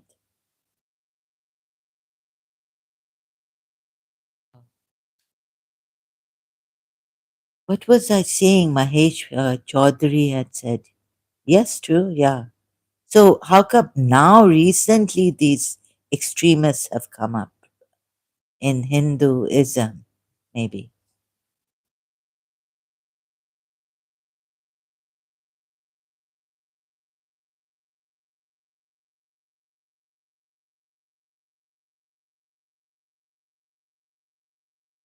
What was I saying? God, they claim that. Who claims that? Sorry, I didn't get it. On what point was this? Recently, the Hindu extremists have come up, or they were always there, like killing those. They threaten to kill. It's like okay, like harass, annoy, or be strict. Like don't leave this religion, or like the story of Mirabai. Oh yeah, that was also like gave her poison. Oh, it was there, but very like in the minority, very few of them. But when people become like this in religion, then that religion I feel is not true, right? Can't be true. I mean, can you? This is ridiculous. Taking a life because they leave a religion and thus cause corruption in the land, like Pharaoh said, cause corruption in the land, just leaving the religion, following some other law of the land or some other religious law, or just yes, true. But this, yeah, it is so ridiculous. This can't be a true Allah asking you. There's some disbelievers, philosophers, okay, there's civic sense. They have all that. No one should be killed for, uh, yeah, leaving, changing their, killed for faith and belief. Yes, this is ridiculous. The moment I, as a Shia, also Muslim, my eyes opened to this, I was like, this is ridiculous. Absurd. This is not my religion then, right? The religion I believed in, Allah would never do this. The true Allah. Until I got the shock of my life. These are personal things, yes, and they should be kept personal.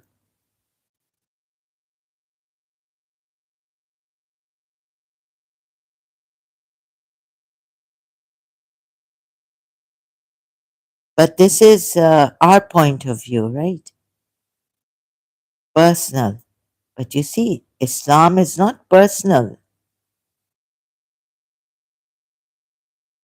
Where does Allah say, keep it personal? Allah doesn't say keep it personal.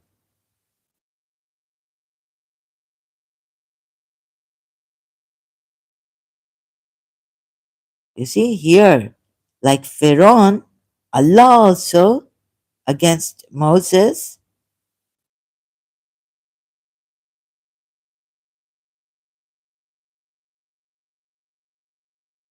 Allah has said here, He will cast terror into the hearts of those who disbelieve. For what? Just because they have associated with Allah, of which He has not sent down authority. Surah 3 at 151. Yes, Islam is organized religion.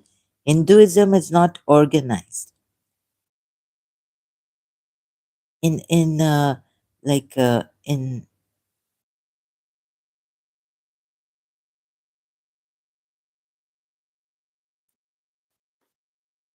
Shivites are organized. You mean different like Vishwanites? They're very organized. And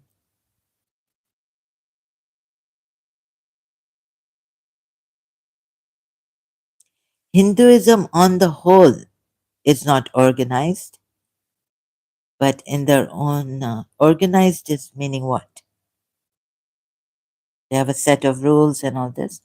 Shivites, a set way to worship, rituals, all that is there. So, do you think that's why it is? I don't think so. I think this Allah,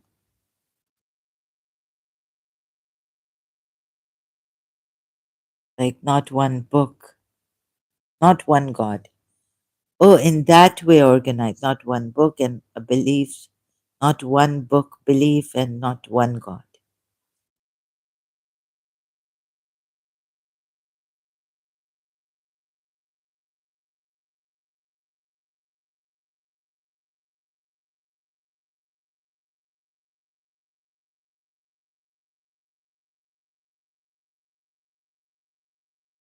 Not one rule. Not one same rule for all. Okay, this is what you mean, Mahesh. By organized religion like Islam is, and Hinduism isn't.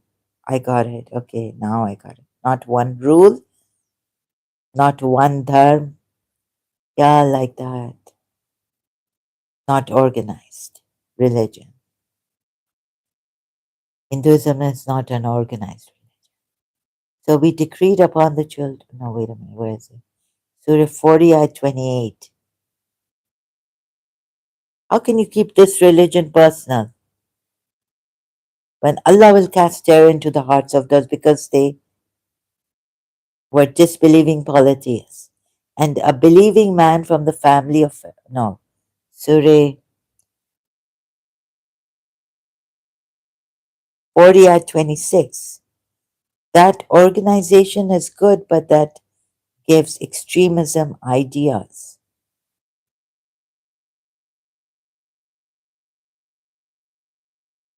No, license. An ideology, you mean? An extreme ideology where you can, like, this is not personal, this is just an ideology. Like, forbid wrong.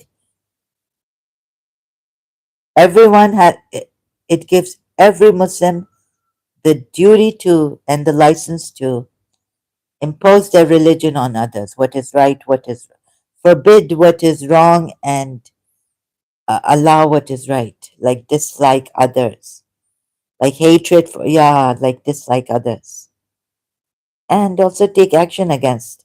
Because you see, if this Allah is saying, no, no, Pharaoh is saying here, he may change your religion and bring about corruption in the land.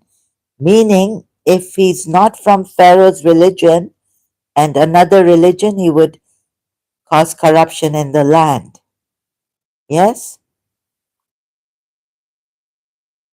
Meaning, actually, it means that if he changes his religion and he's not of Pharaoh's religion, Musa, he will bring about corruption in the land. Yes? Now, there's no personal thing in this. So, Pharaoh said, let me kill Musa. Surah 40 ayah 26. But what did a belief here, ironically, from the Bani Israel, maybe, no, no, from his Egypt,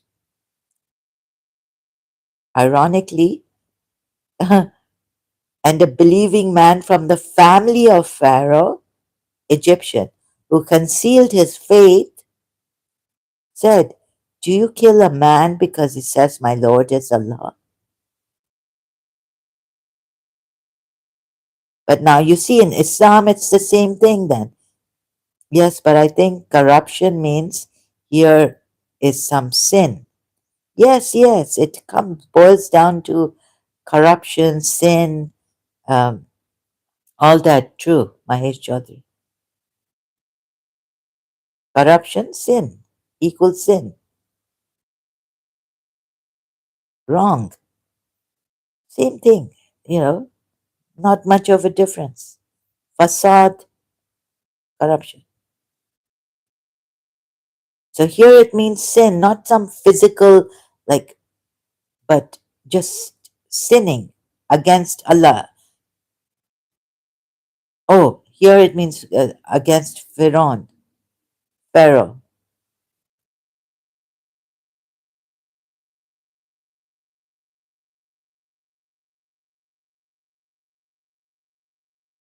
Corruption can have a facade, can have a wide meaning, a wide, many, like from sin to something like theft.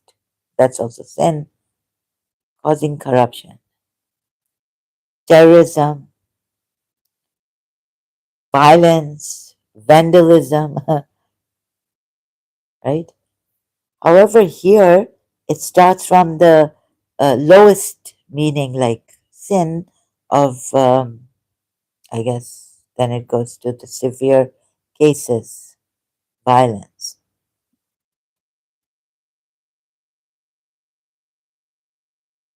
How to,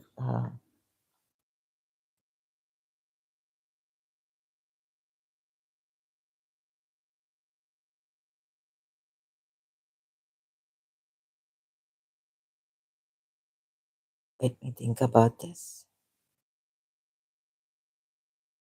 Some sin, but what sin would here, it, what does it have here? The meaning of corruption facade, right? Like the one you gave me, do not kill a person unless it be for against a murderer or facade.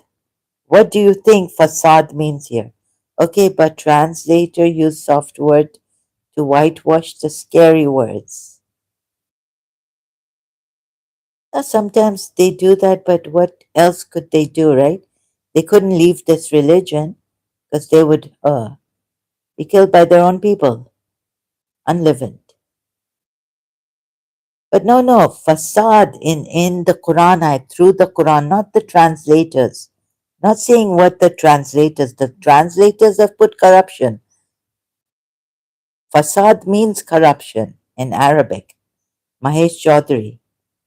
Facade. But I'm saying, what does it entail? What does it contain?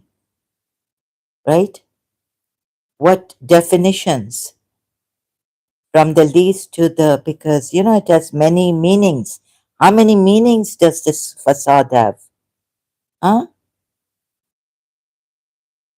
And since it's linked to here, where Pharaoh says, and then Prophet Muhammad also said in his hadith, whoever changes his religion, kill him, right? But of course, he doesn't say corruption for corruption. He says, whoever just changes his religion for apostasy, kill him. He doesn't say why.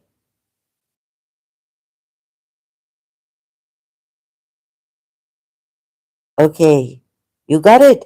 Like, of course, for facade, it's corruption. But what does this corruption then um, contain? From like harassing someone to causing trouble, riots, killing, terrorism. Like good. What is the meaning of what does good contain? What is good? How many things are good? You got it.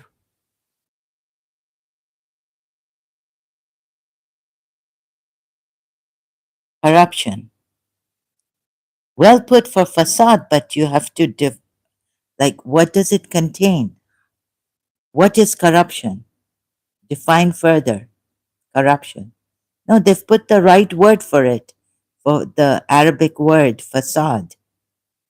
Corruption,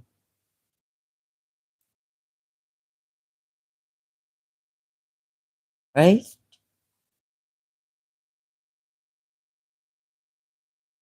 Okay, corruption means wrongful job.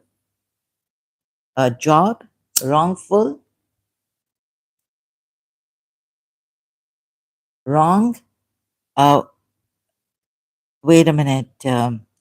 Wrong in Arabic is no, no. You have to further define what corruption means. Does it mean something violent? How violent? To what? Corruption. Corruption in English, what does it contain? What does it contain? Bribery, influence, peddling, embezzlement, and fraud.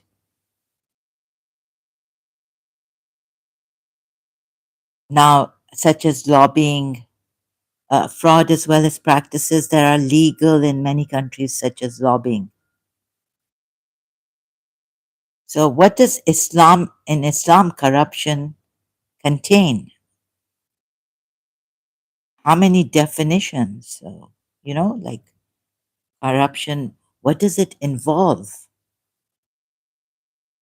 Forbid evil, forbidding, wait a minute, wrongful meaning? Again, it's very vague, right? Wrongful. Working, workings, wrongful, forbidding evil or wrong, forbidding wrong,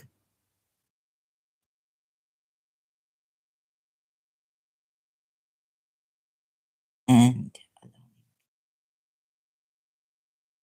good.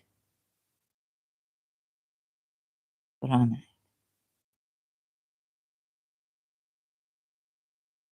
Not violent, but corruption means to lose its real essential. Oh,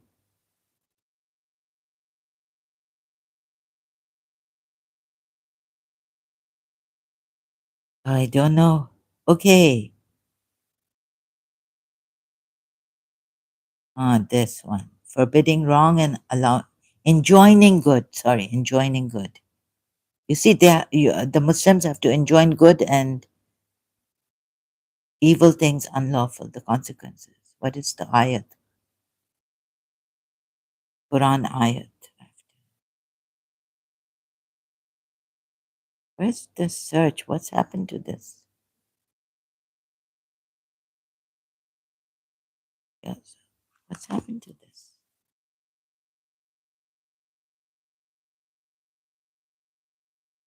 Surah Al Imran. So it's not violence like corruption.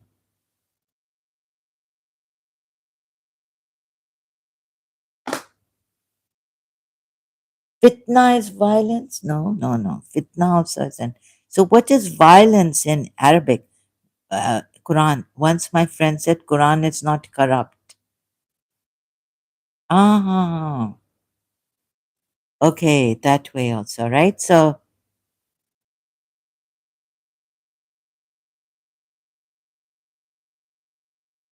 means it's in real form. Ah, it's not changed. It's in its original form. Okay. Oh, corruption would mean changing the original form of something. So, leaving your religion is changing the original form, going back to where you're changing the original form. Uh-huh, it doesn't have to be violence. Oh. For that, Allah says, like Firon says, Prophet Muhammad said in the Hadith, Allah says He will cast terror into the hearts. Let there be a group among you who call others to goodness. Now you see, this is not personal, keep it personal. There's like invitation, a call to goodness. Corrupt means some very wrong or sinful job, work, doing. Oh, you mean deed. Corrupt means some very wrong or sinful doing also, you mean. That also it contains. Why does the word curtail come in? Anyhow, but also changing the form of something in its original form, like changing your belief, the true belief, is corruption. So then, Mahesh Chaudhary, your friend, was wrong, right? Islam, and Islam also means calling. Who is more unjust than one who is invited to, who gives a lie to Allah? You see, who is more unjust than one who gives a lie to Allah when he's invited, and when he's invited to Islam, he rejects. Yes, deed. Yeah, yeah. I also, my English is also. Yeah, okay, a deed like that. So you see, no, Islam cannot be personal. No matter how much you, even some Muslims say, we were, we used to say, keep our religion personal. Why don't the Sunnis just let us be, right? They won't let us be. We have corrupted, according to them. They have to come and tell us, you're doing wrong. You've changed Islam. You see, this is the problem in Islam. Also, who is more unjust? Where was that? Who is more unjust?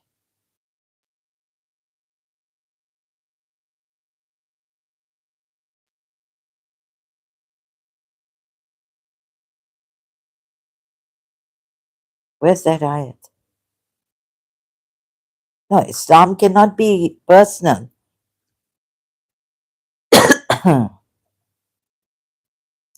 You have to call people to good.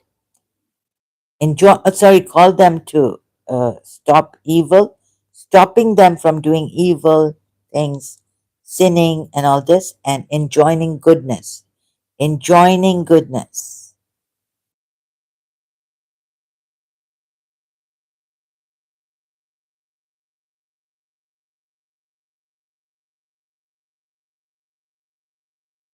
See, Surah 5 ayat 32.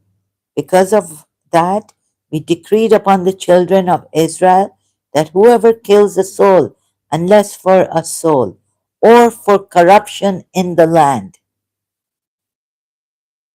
Yes, it is a fundamental problem, says Mahesh Chaudhary.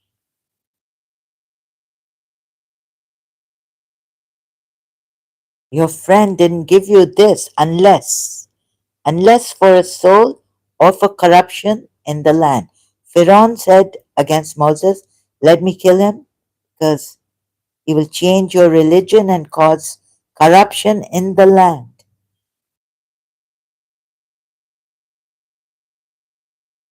You see? And moreover, Islam cannot be personal. Do you kill a man because he says, my Lord? Surah 48.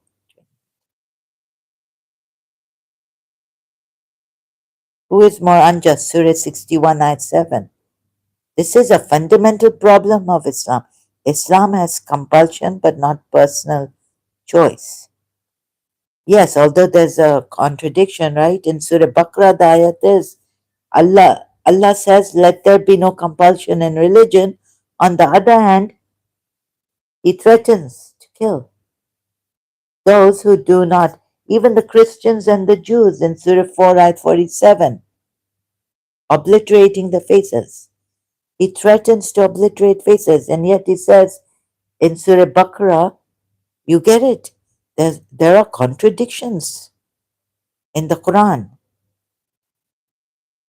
So Islam has compulsion, and yet Allah says, let there be no compulsion in religion, deen. Surah Baqarah ayat 256, I think. Surah 61 ayat 7. And who is more unjust than one who invents about Allah untruth? Who is more unjust? Adlamu from Zalameen.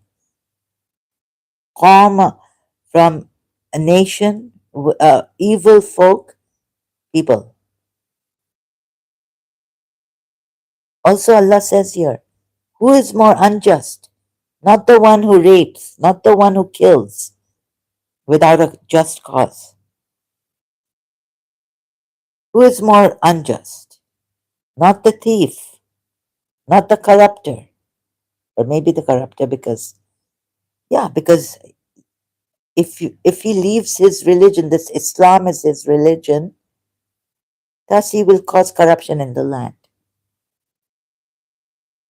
In other words, every corruption, fasad, fasik, disobediently, fasik, fitna, all these are disbelievers, right?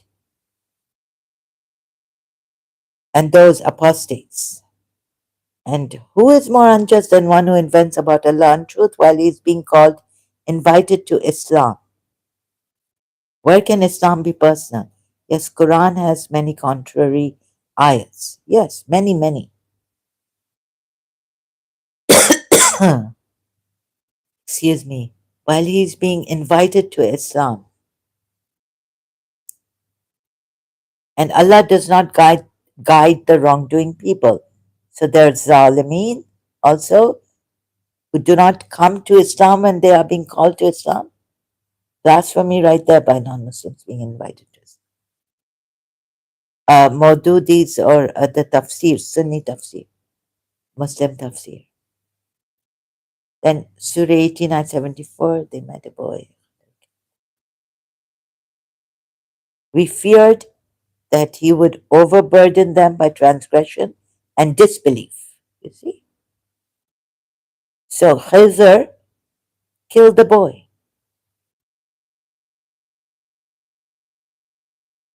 Killed the boy because Khizr and his Allah feared that he would overburden his believing parents by transgression and disbelief.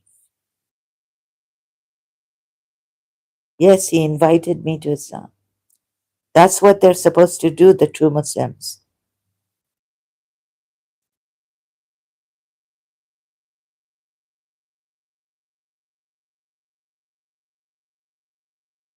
Now the Lord is saying that we should substitute. Why not bless this boy to become a believer? Huh? Then this one, if you're If you say free will, then how come? So we intended that the Lord should substitute for them one better than him in purity and near to mercy. So when he will be born, he will be nearer to purity, meaning he will be a believer. I was not aware about Islamic knowledge, but I didn't read Quran.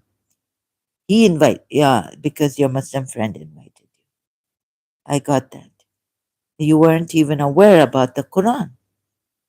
This is what my father was saying. Like, how can God send Hindus who to hell because they're not even aware about the Quran? Some of them in India, even when the Muslims came, they're still not aware of Islam, and that there's the existence of Quran and all this.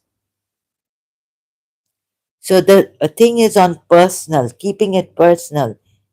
So how can we help the moderate Muslims from being, because radicalization, ISIS has spread, Muslim Brotherhood has spread in the Western world,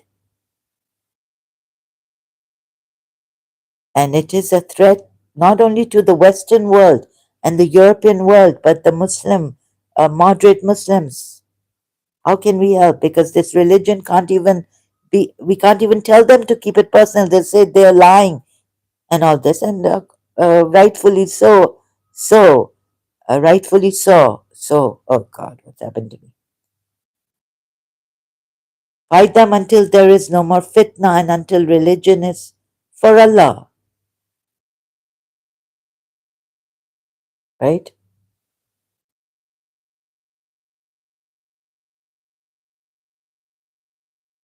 For Allah, the one, ilah. Oh, hear this for. So, Bill, I was saying if it's for, kill for haq. Yes. So then what do we do? How do we help the moderate Muslims from these radical Muslims? They're spreading and they're also, they will be, huh? Unlivening. We have to say this now on YouTube. Fitna. Okay. Good night. Have good night. Have a good sleep. Wish you all the best. Thank you. Thank you so much for your help here, Mahesh Chaudhary. Okay, so you see, this is a very dangerous religion for its own people also. What shall we do? And I had to bring out, I worked it out, that Al Haq here in Surah 17, most Muslims, majority of Muslims don't know, except with Al Haq. What it? Good night, Mahesh Chaudhary. Very good night to you.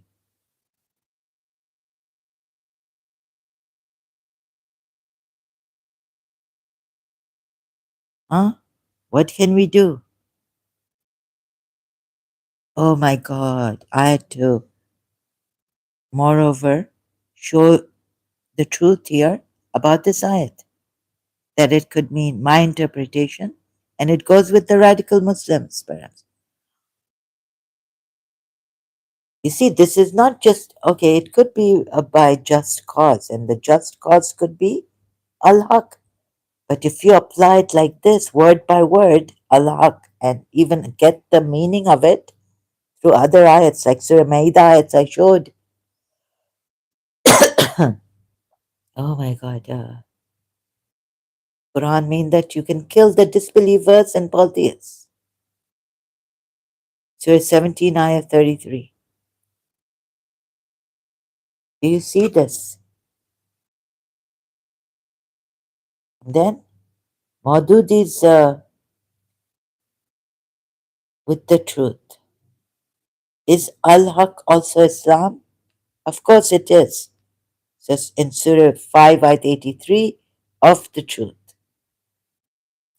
And when they hear what has been revealed to the messenger, you see their eyes overflowing with tears because of what they have recognized of the truth. They said, Our Lord, we have believed, so register us among the witnesses. What witnesses? Like it has been recited or revealed to the messenger. So they witnessed this and they became believers by just hearing and witnessing. Okay, but the point here is of the truth, right? So the ayats, the revelation is of the truth. Allah here in Surah 5 ayat 83. Then in Surah 5 ayat 84, and why should we not believe in Allah? And what has come to us of the truth? Again, the revelation, what has come to them is Al-Haq.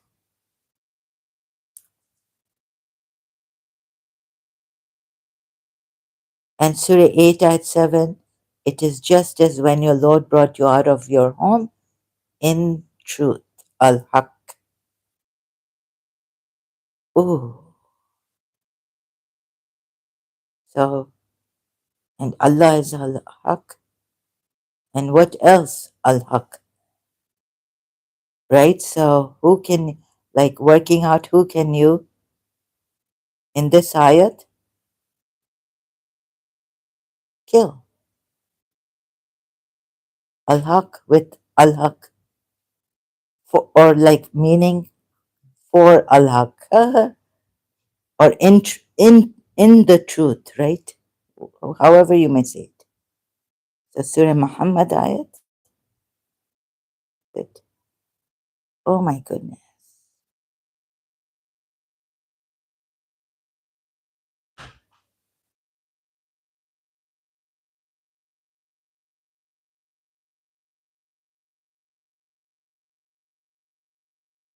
Was it ayat 3?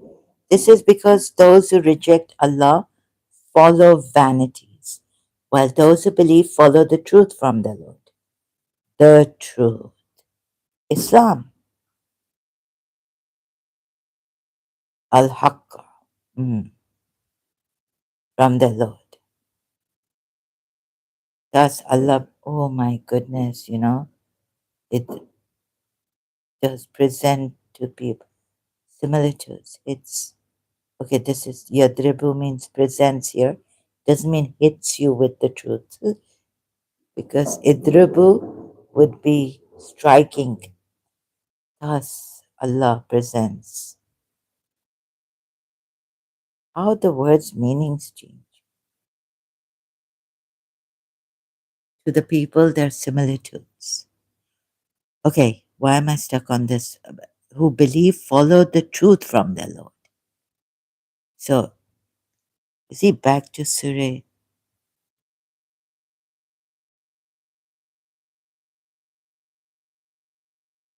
Except do not kill, Surah 17, ayat 33. Do not kill any person whom Allah has forbidden to kill, except with truth. And with right, this is bil haqqi, right? So what does bil haqq contain? You get it? With the truth, al haqq.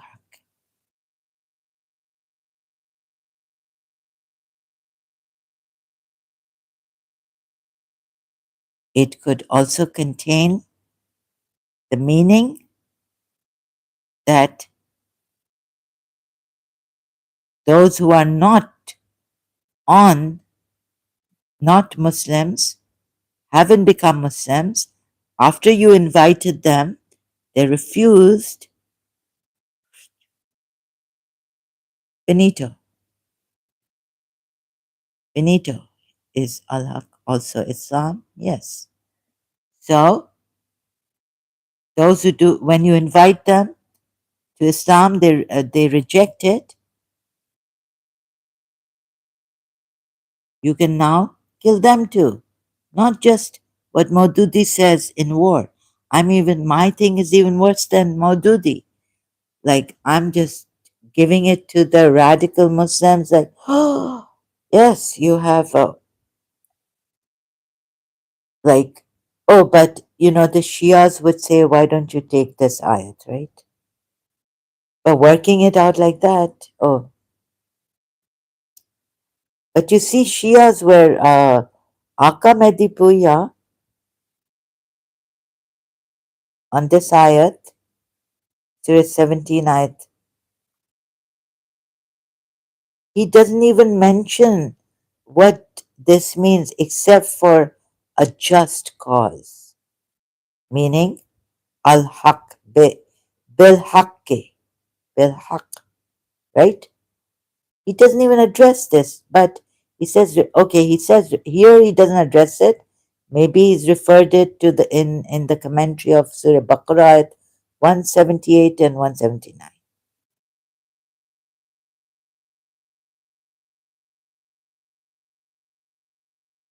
You see, except there's an exception. So please explain that. But it's very important that you explain this here, Akamedipuya. But Akamedipuya, with due respect, doesn't explain it. What shall we do? We have to go to Surah Baqarah at 178 and 179. What is, at least let's go and Surah Baqarah.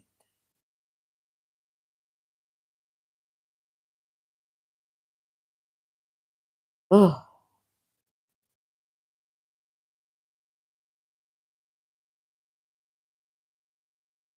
oh, you who believe prescribed for you is the legal retribution, it says. About murder in the matter of murdered. Yeah, the free man. For free man, what do you mean? And slave for the slave?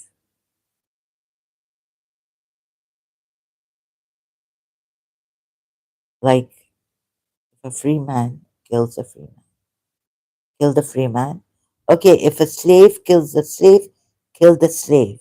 Okay, okay. And the female, okay, who's a pardoned and his brother. Okay, this is about qasas, murder, but for a just cause, except for a just cause. You see, and there is for you in legal retribution about murder. But what about the exception? Exception.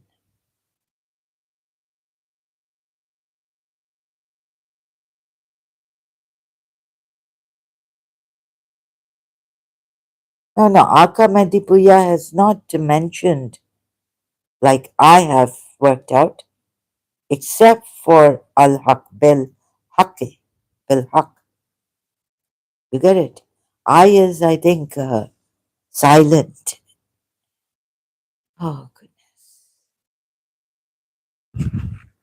So this. Now it's late.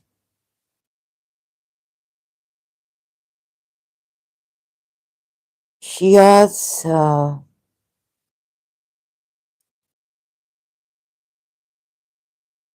and no matter what you say to these radical Muslims, you see,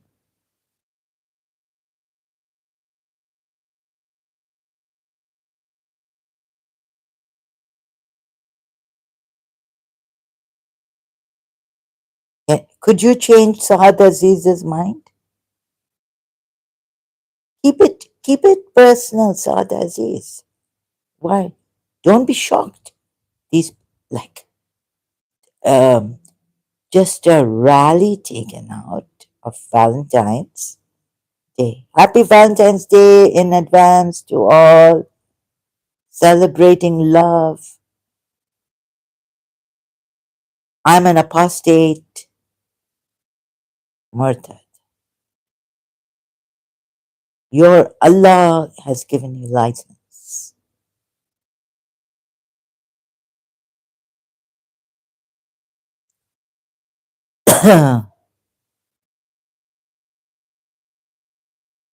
One of the militants arrested for involvement in the second floor cafe director Sabine Mahmood's murder on April 24th.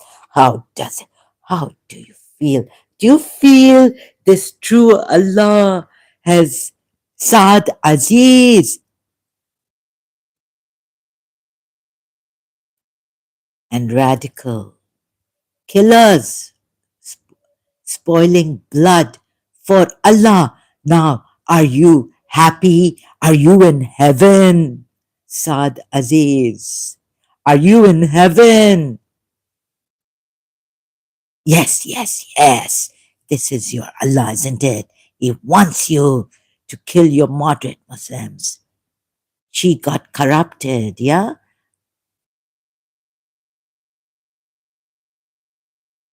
Your Allah, pleasing your Allah. Even your Prophet didn't go pleasing Allah in Surah Tahrim, went to please the disbeliever wives and hypocrite wives.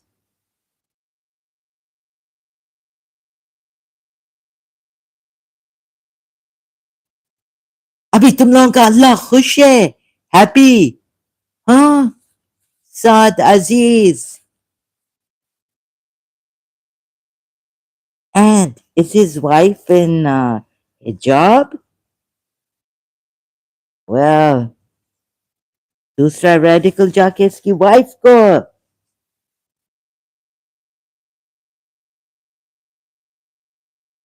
not seeing her in hijab. Is his mother in hijab?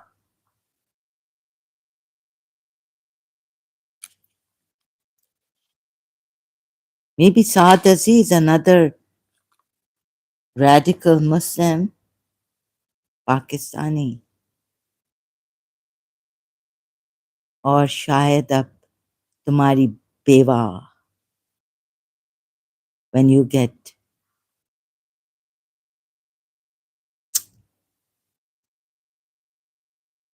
did they hang him or what? Execute him?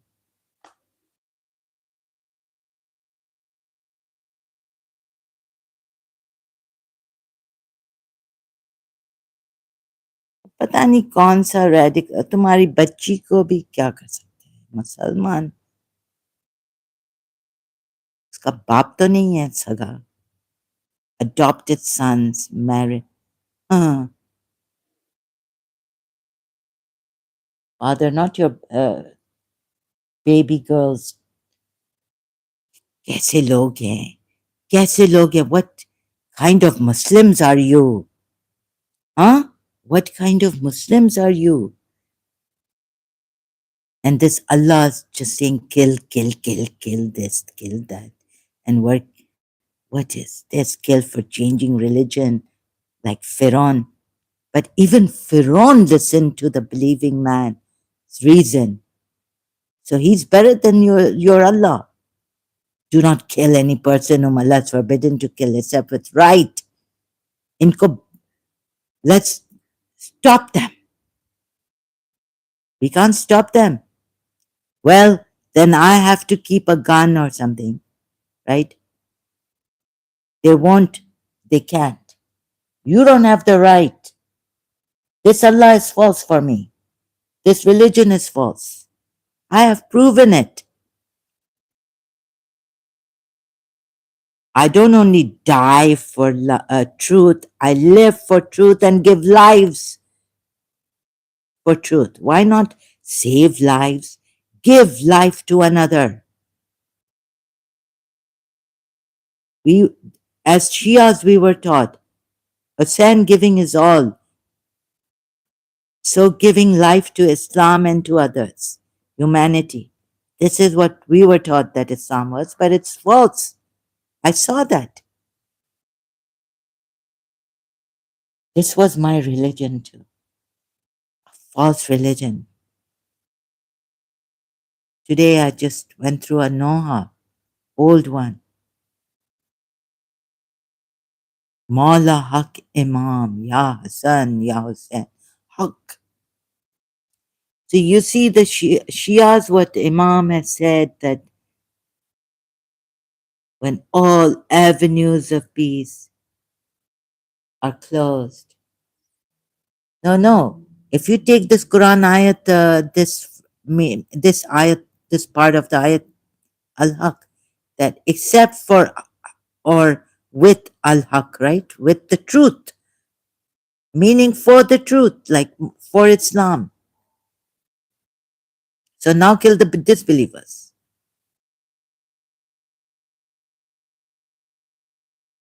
And don't be surprised, moderate Muslims, if your child becomes a radical, or your father, oh my God, even your wife, you're gone, cases. You're gone, finished.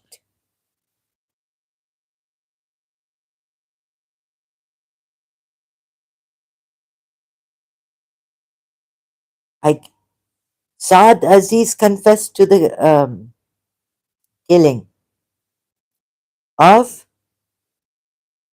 moderate Muslim Sabine Mahmood. For what? Don't be surprised.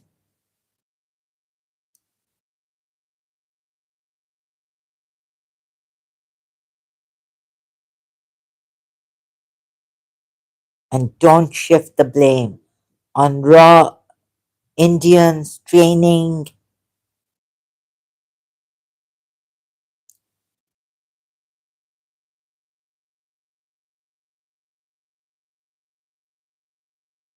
For what's the reason?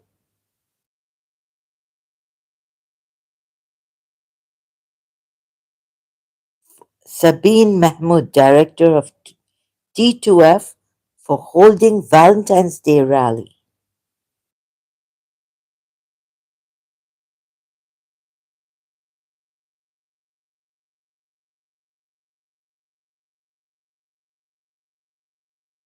And they're targeting, Pakistanis are targeting the UAE for their Hindus, UAE Sheikhs Hindus,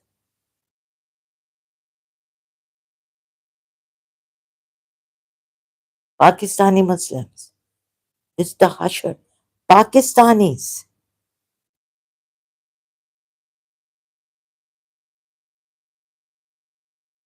has confirmed the death sentence of Saad Aziz, a business school graduate and restaurant manager.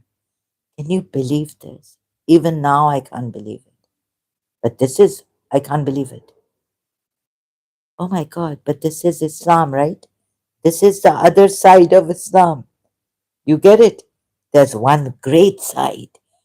Surah Mumtahana, Ayat 8, which the Shias will give me, and other peaceful ayats.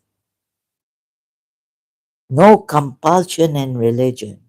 Truth stands out clear from error. Whoever rejects Taghut and believes in Allah has grasped the most trustworthy handhold that never breaks. Right? And then look at the Surah 4 ayat 47. What else do you need for Surah, that exception in Surah 30, Surah 17 ayat 33? What else do you need? This is the religion, true religion, Muslims. This is your peaceful religion, Islam. O you who were given the scripture, believe in what we have sent down, confirming that which is with you before we obliterate faces and turn them toward their backs, or curse them as we curse the Sabbath breakers, Sabbath the Sahabas, and ever is the matter of Allah accomplished. Huh? In Surah 33 at 37, your prophet went against the matter that Allah wanted to be accomplished. Uh, right? And your prophet, then Jafar al-Tayyar.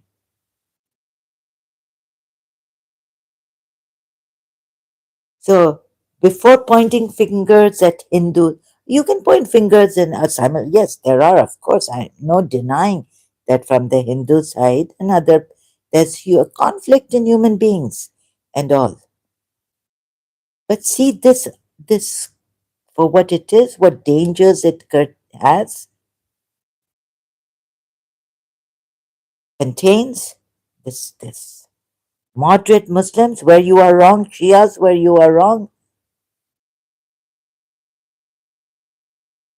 Thank your religious scholars tafsir that they changed it, made it softer, and Imam Hussein didn't represent the true Islam of the radical Muslims, of his grandfather, of this Quran.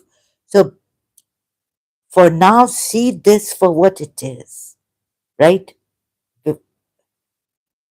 Of course, we can blame those who are doing black magic and who are non-Muslims and who are criminals, who are corrupted, and all that. We can blame them, but for now, see this for what it is. See this Islam. See the Quran ayahs. See the contradictions.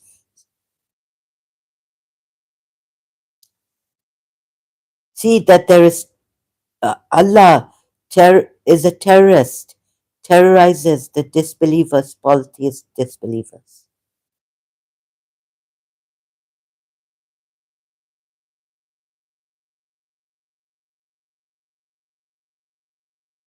And now there is compulsion in religion here. See the contradictions.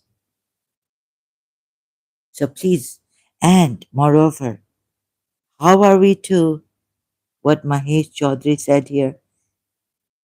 Pakistani Muslims are blaming and taunting, targeting the UAE like Sharif Khan and others.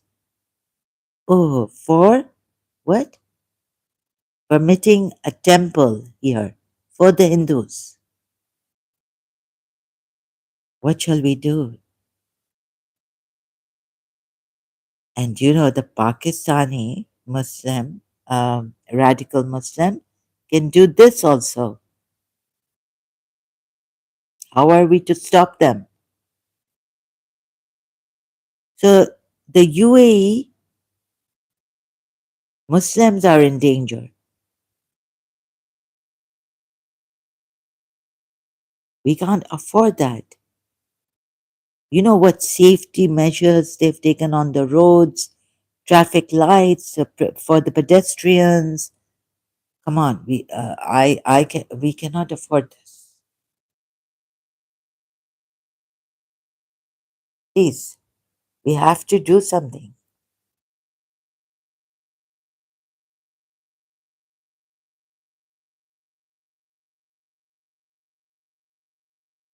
Find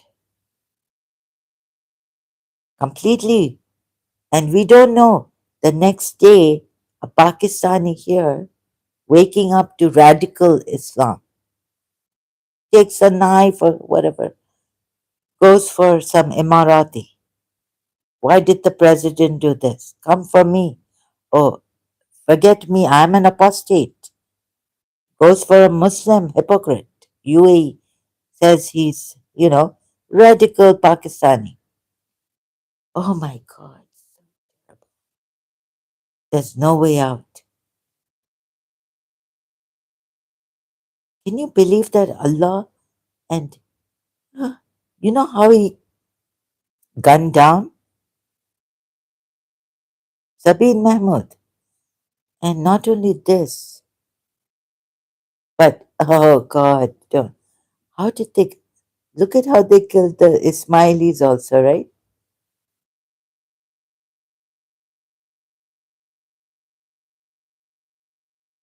What if can't put it in order?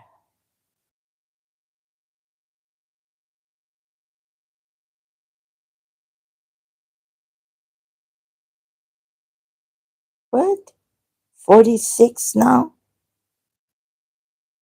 Oh my God.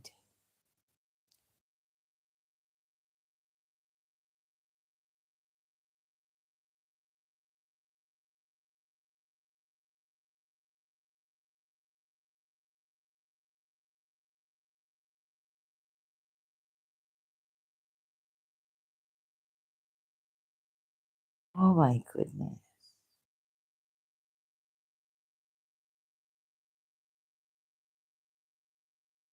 Senseless. Ruthlessly, without any mercy. So you see what this Allah has done if you take this side of interpretation that I have come to. Do not kill any person whom Allah has forbidden to kill except bil haqqi, right? Illa bil haqq.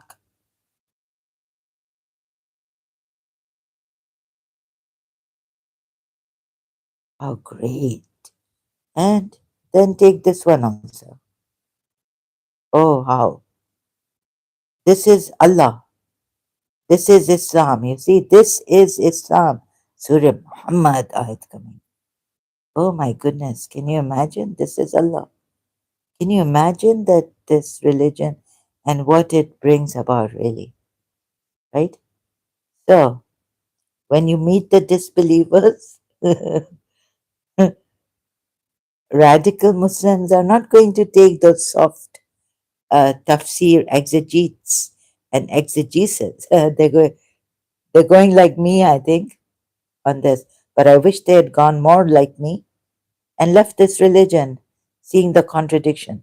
So when you meet those who disbelieve, strike next until when you have inflicted slaughter upon them. Moreover, secure the bonds. Allah Zanjir se chakra, बीमार Karbala को ए हुसैनियो पूछ रहे हो क्यों चकरा है बीमार Karbala को इधर देखो इधर ये तो एड्रेस ही नहीं हुआ है by Aka Medipuya. Then secure the bonds, yani tightly bando, tie them up, not make captives. No, not just make captives, then secure the bonds, meaning after you have then secure the yani tightly. I think the captives. What is it? Maybe tie the captives together. That's what it means. Not only make captives or take captives of those who are alive.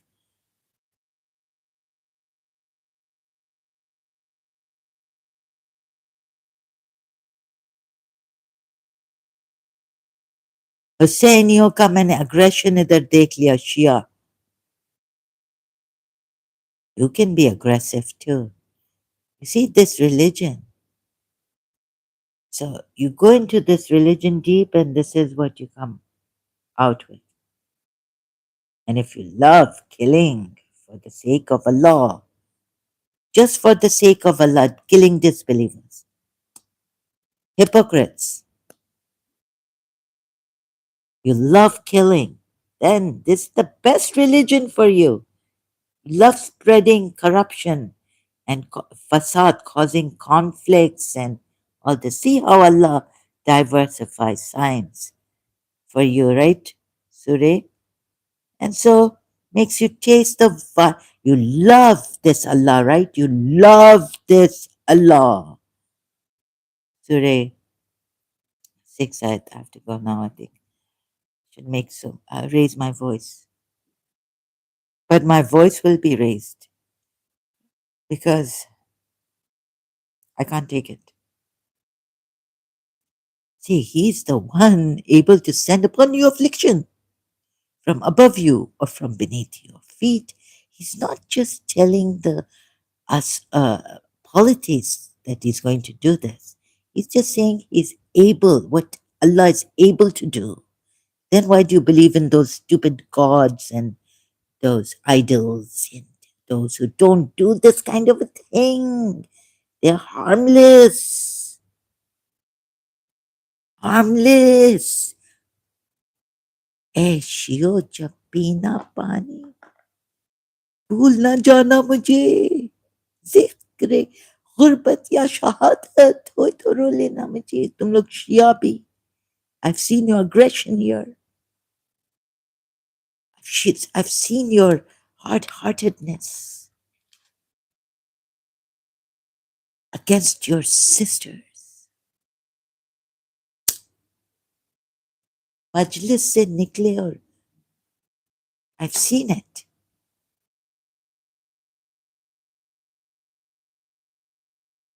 Come out of the Muharram Majlis. You don't understand what your sister is saying, but you would understand what Sakina is, how Sakina is calling Hussein, her father.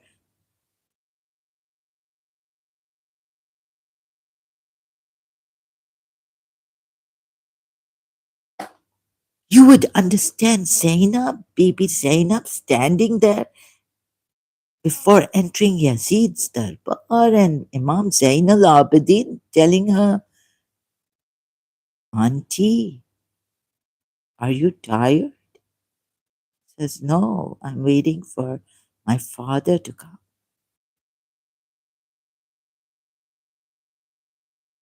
You understand the pain of baby Zainab?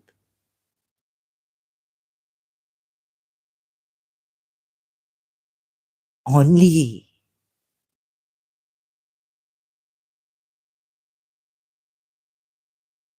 But against the disbelievers be stern and apostates.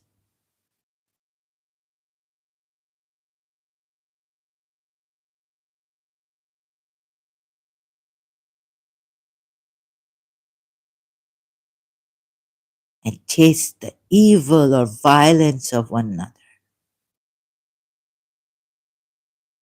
So this Allah is able to do these things.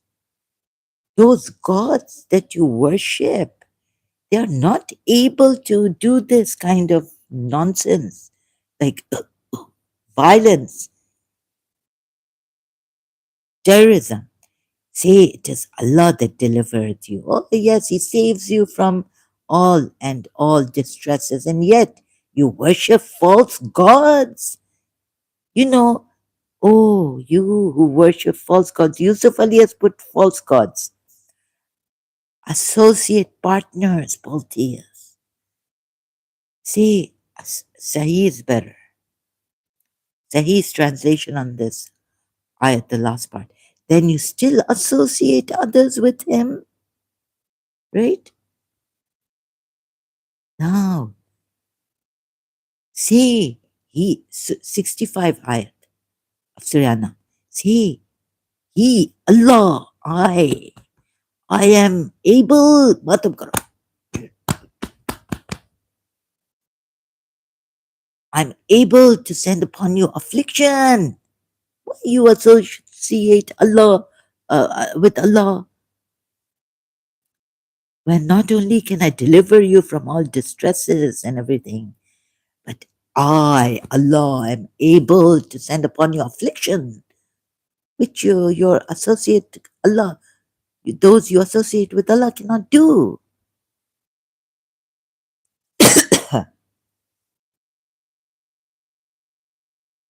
You believe in this Allah, believe in this Allah, and do not associate others with Allah, since they are not able to do this to you or anyone. Say, He's the one able, Al Qadir, to send upon you affliction from above you or from beneath your feet. And that tells you, I will save you, I will save you. Why do you call upon another?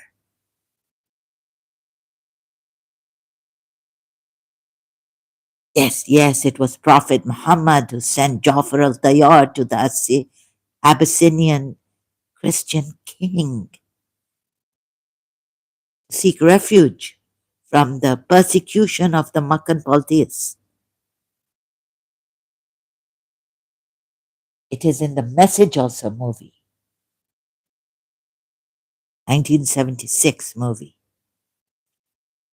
And your feet, and to confuse you, yani make you Shia. And he's made the Abraham Shia of Nu, Surah Safat Ayat 83, and make you taste the violence of one another or evil of one another. Your associates with Allah cannot do what this Allah is able to do.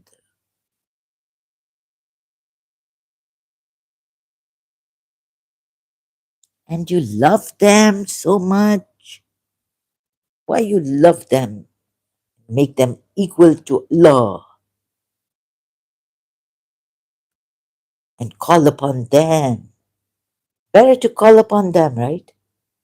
See, so you Muslims who love this Allah who is able, powerful, affliction also not only deliver you and save you, but put the affliction on you and then bring you out of the affliction and say, I saved you. Why are you calling on your mother? Huh? I have given you food. Why are you calling on your mother for the milk? Crying baby, cry baby. That not associating, calling on your associate partners with Allah. Or what intention is needed? Huh?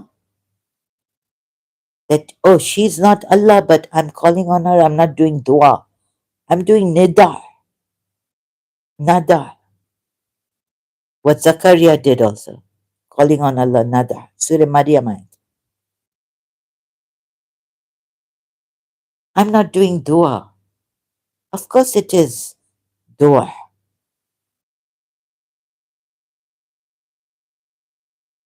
And make you taste the evil or violence of one.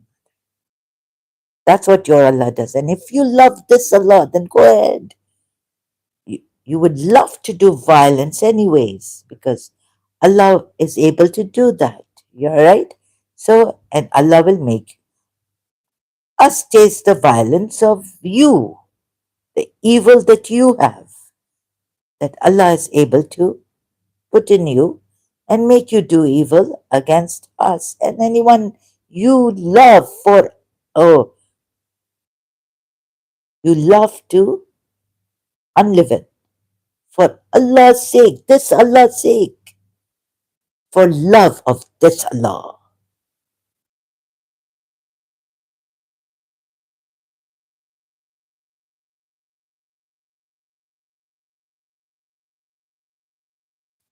So you see the violence in you people coming from this Allah. And then you give us the taste of it and give everyone the taste of it.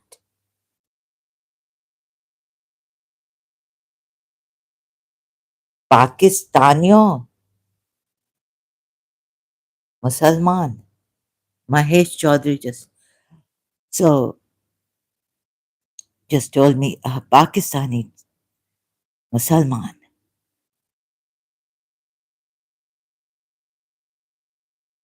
So violence, violence, violence.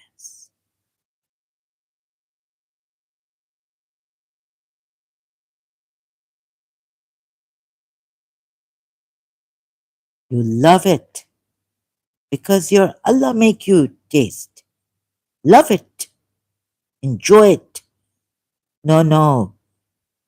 So before anyone can do violence against you, you do it on them for the sake of Allah and Rasulullah, for the sake of Islam. Hostile groups split you into. So Abraham, Shia of no, hostile of. Now the word's meaning changes. Shia. Oh, in Surah Safat ayat 83.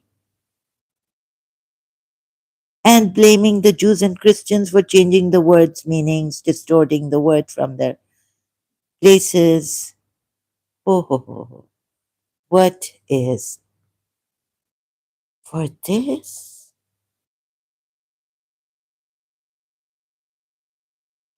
So, oh people, look at this. For what it is, we have other problems too, and other people, evil people, but this also is evil. You see, these Muslims, they get evil as ever. Oh, again, but you people, Al Haq, Bil Haq, you denied it, your people, while it is the Al Haqqu. That's it. It's Islam. This is the truth.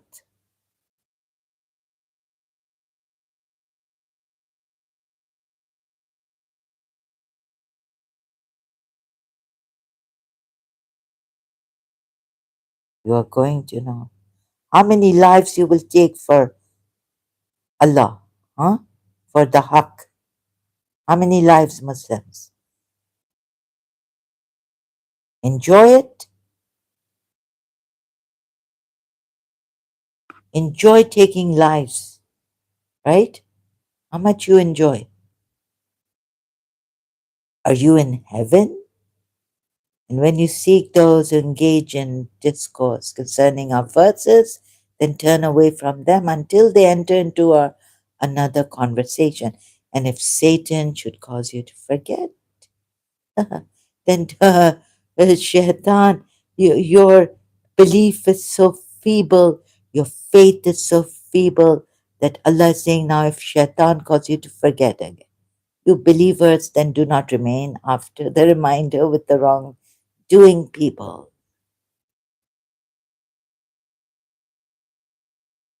Your faith is so feeble, always scared. Surah Fusilat ayat. After you have, even then, what is this Allah saying in Surah Fusilat?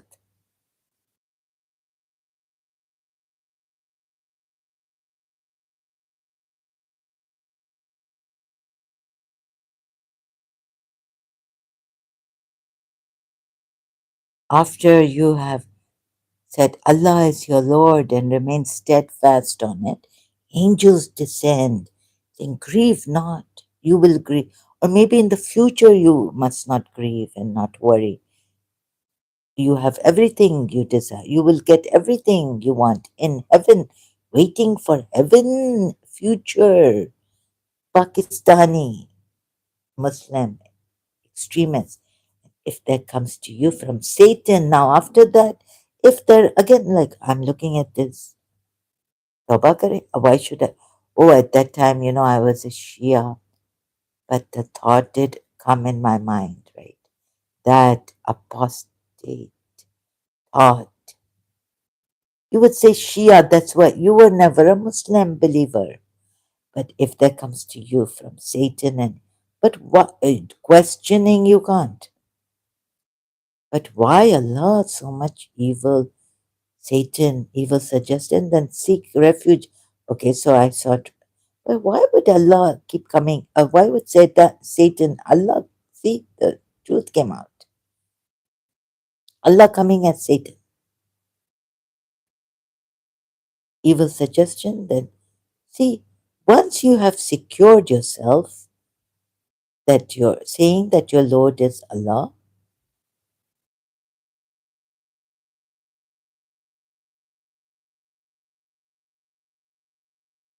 why should Satan again come to you? Please tell me why.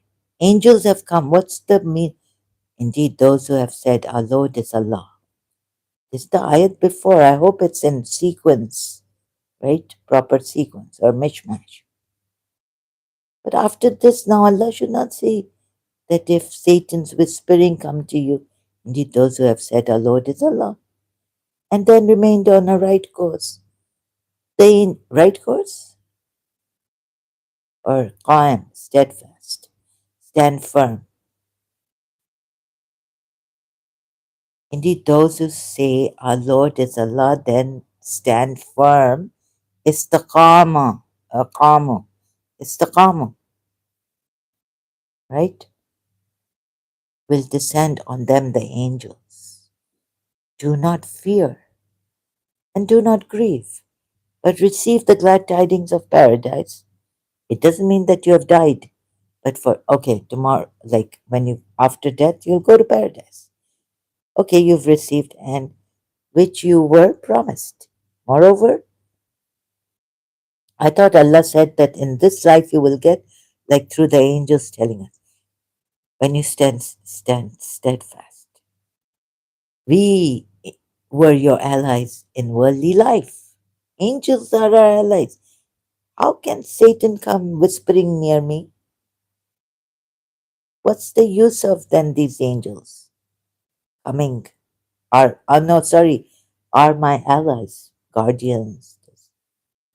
Moreover, Allah is, and His Messenger, and the believer, Ya Ali, being a Shia,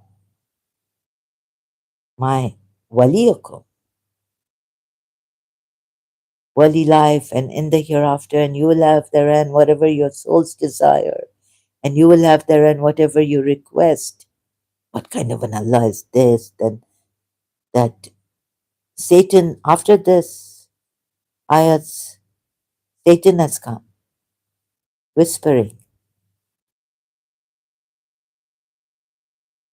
And if there comes to you from Satan an evil suggestion, what is this?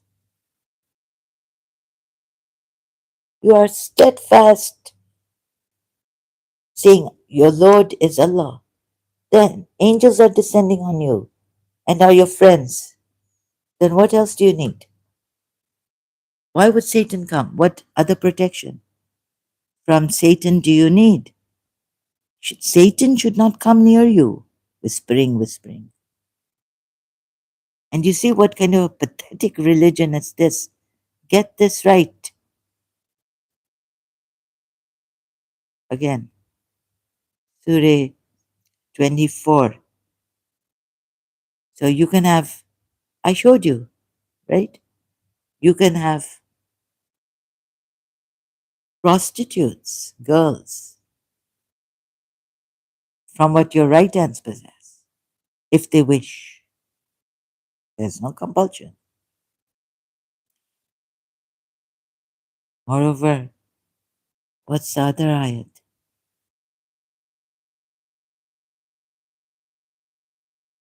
But you know, these radical Muslims, they won't listen. But moderate Muslims, please. And then, how many will they kill?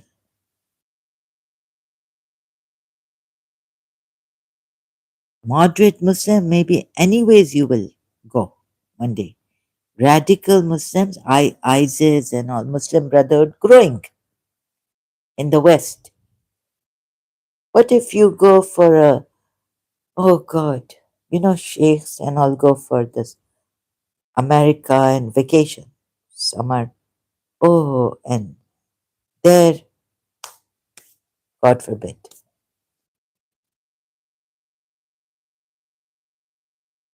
Oh no, I'm thinking of, I'm thinking of airlines and all. Okay, my fear is growing. I better, before I say anything more here about my, and make people scared. So I made the mistake of working out, and I know how much trouble I could have caused.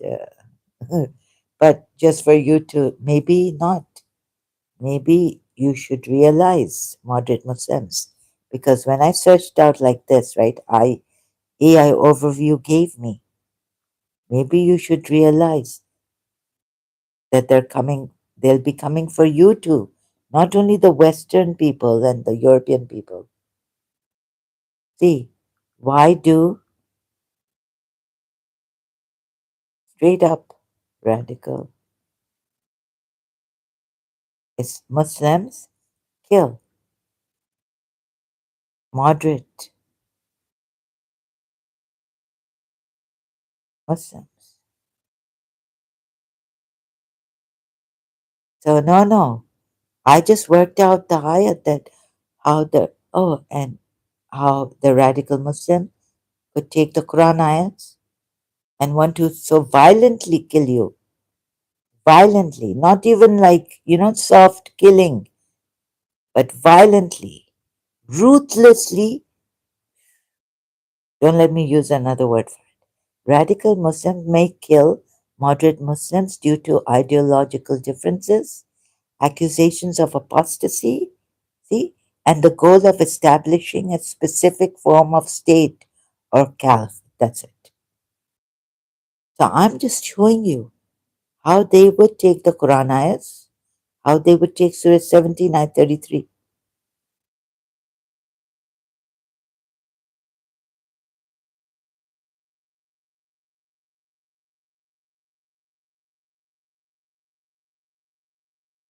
Takfir, accusations of apostasy. A central factor is the use of takfir, which is the practice of one Muslim group declaring another as an infidel or apostate. Infidel or apostate.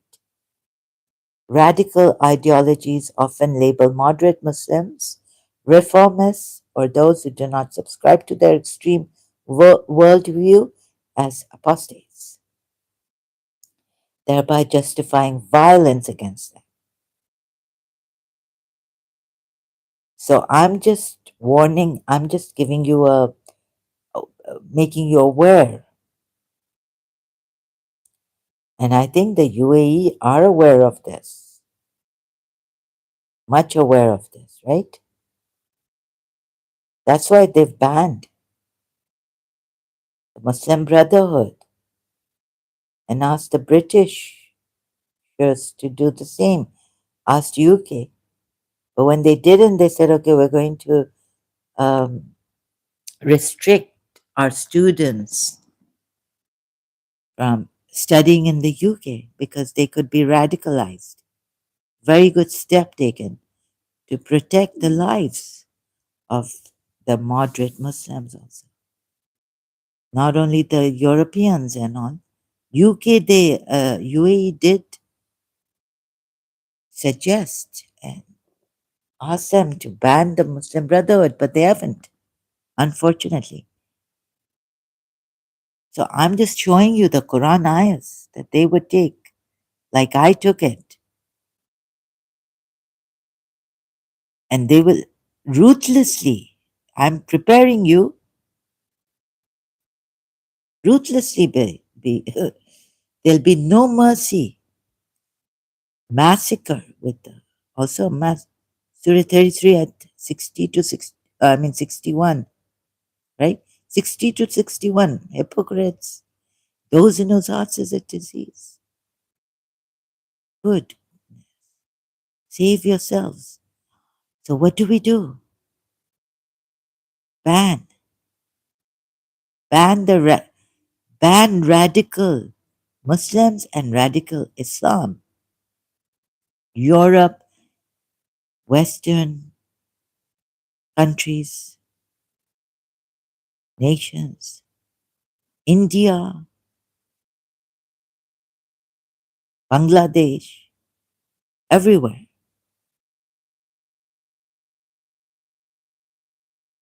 Ban this way of interpreting Quran ayahs. Then ban it the way I have interpreted this Quran ayat, Surah 33, sorry, Surah 17, ayat 33. Ban this kind of interpretation. And Saad Aziz type and ISIS type and all Muslim Brotherhood and the Hamas. And this is not true. It's, wait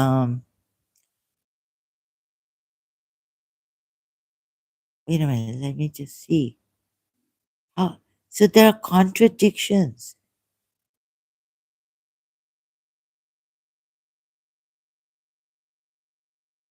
Surah Hana, Ayat 8.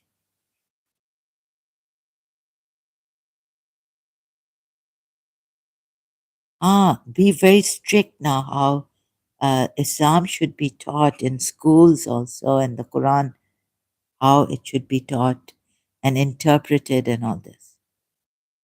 Allah does not forbid you from those who do not fight you because of religion and do not expel you from your homes. Fight you, I think it's physical fight, right? From being right against about your religion, because of religion, from being righteous toward them and acting justly toward them. Indeed, Allah loves those who act justly. Yes.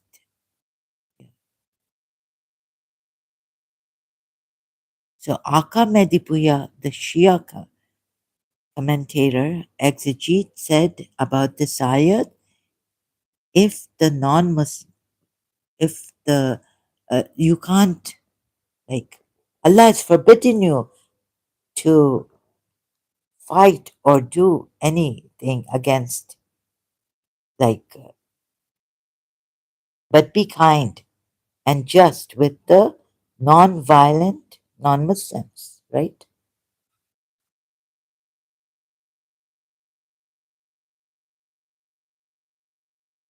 So take the ayats like that.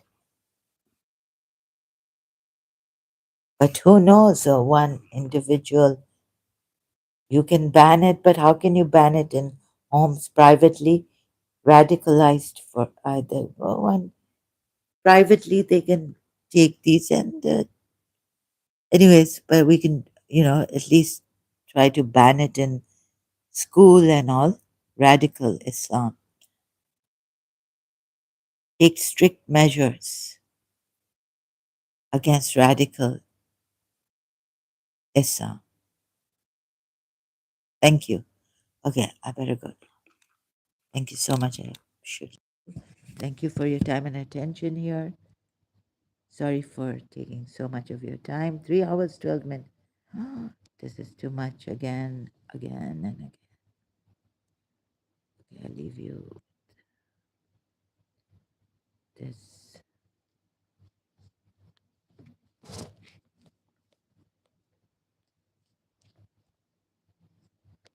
We'll be back. Until then, thank you so much.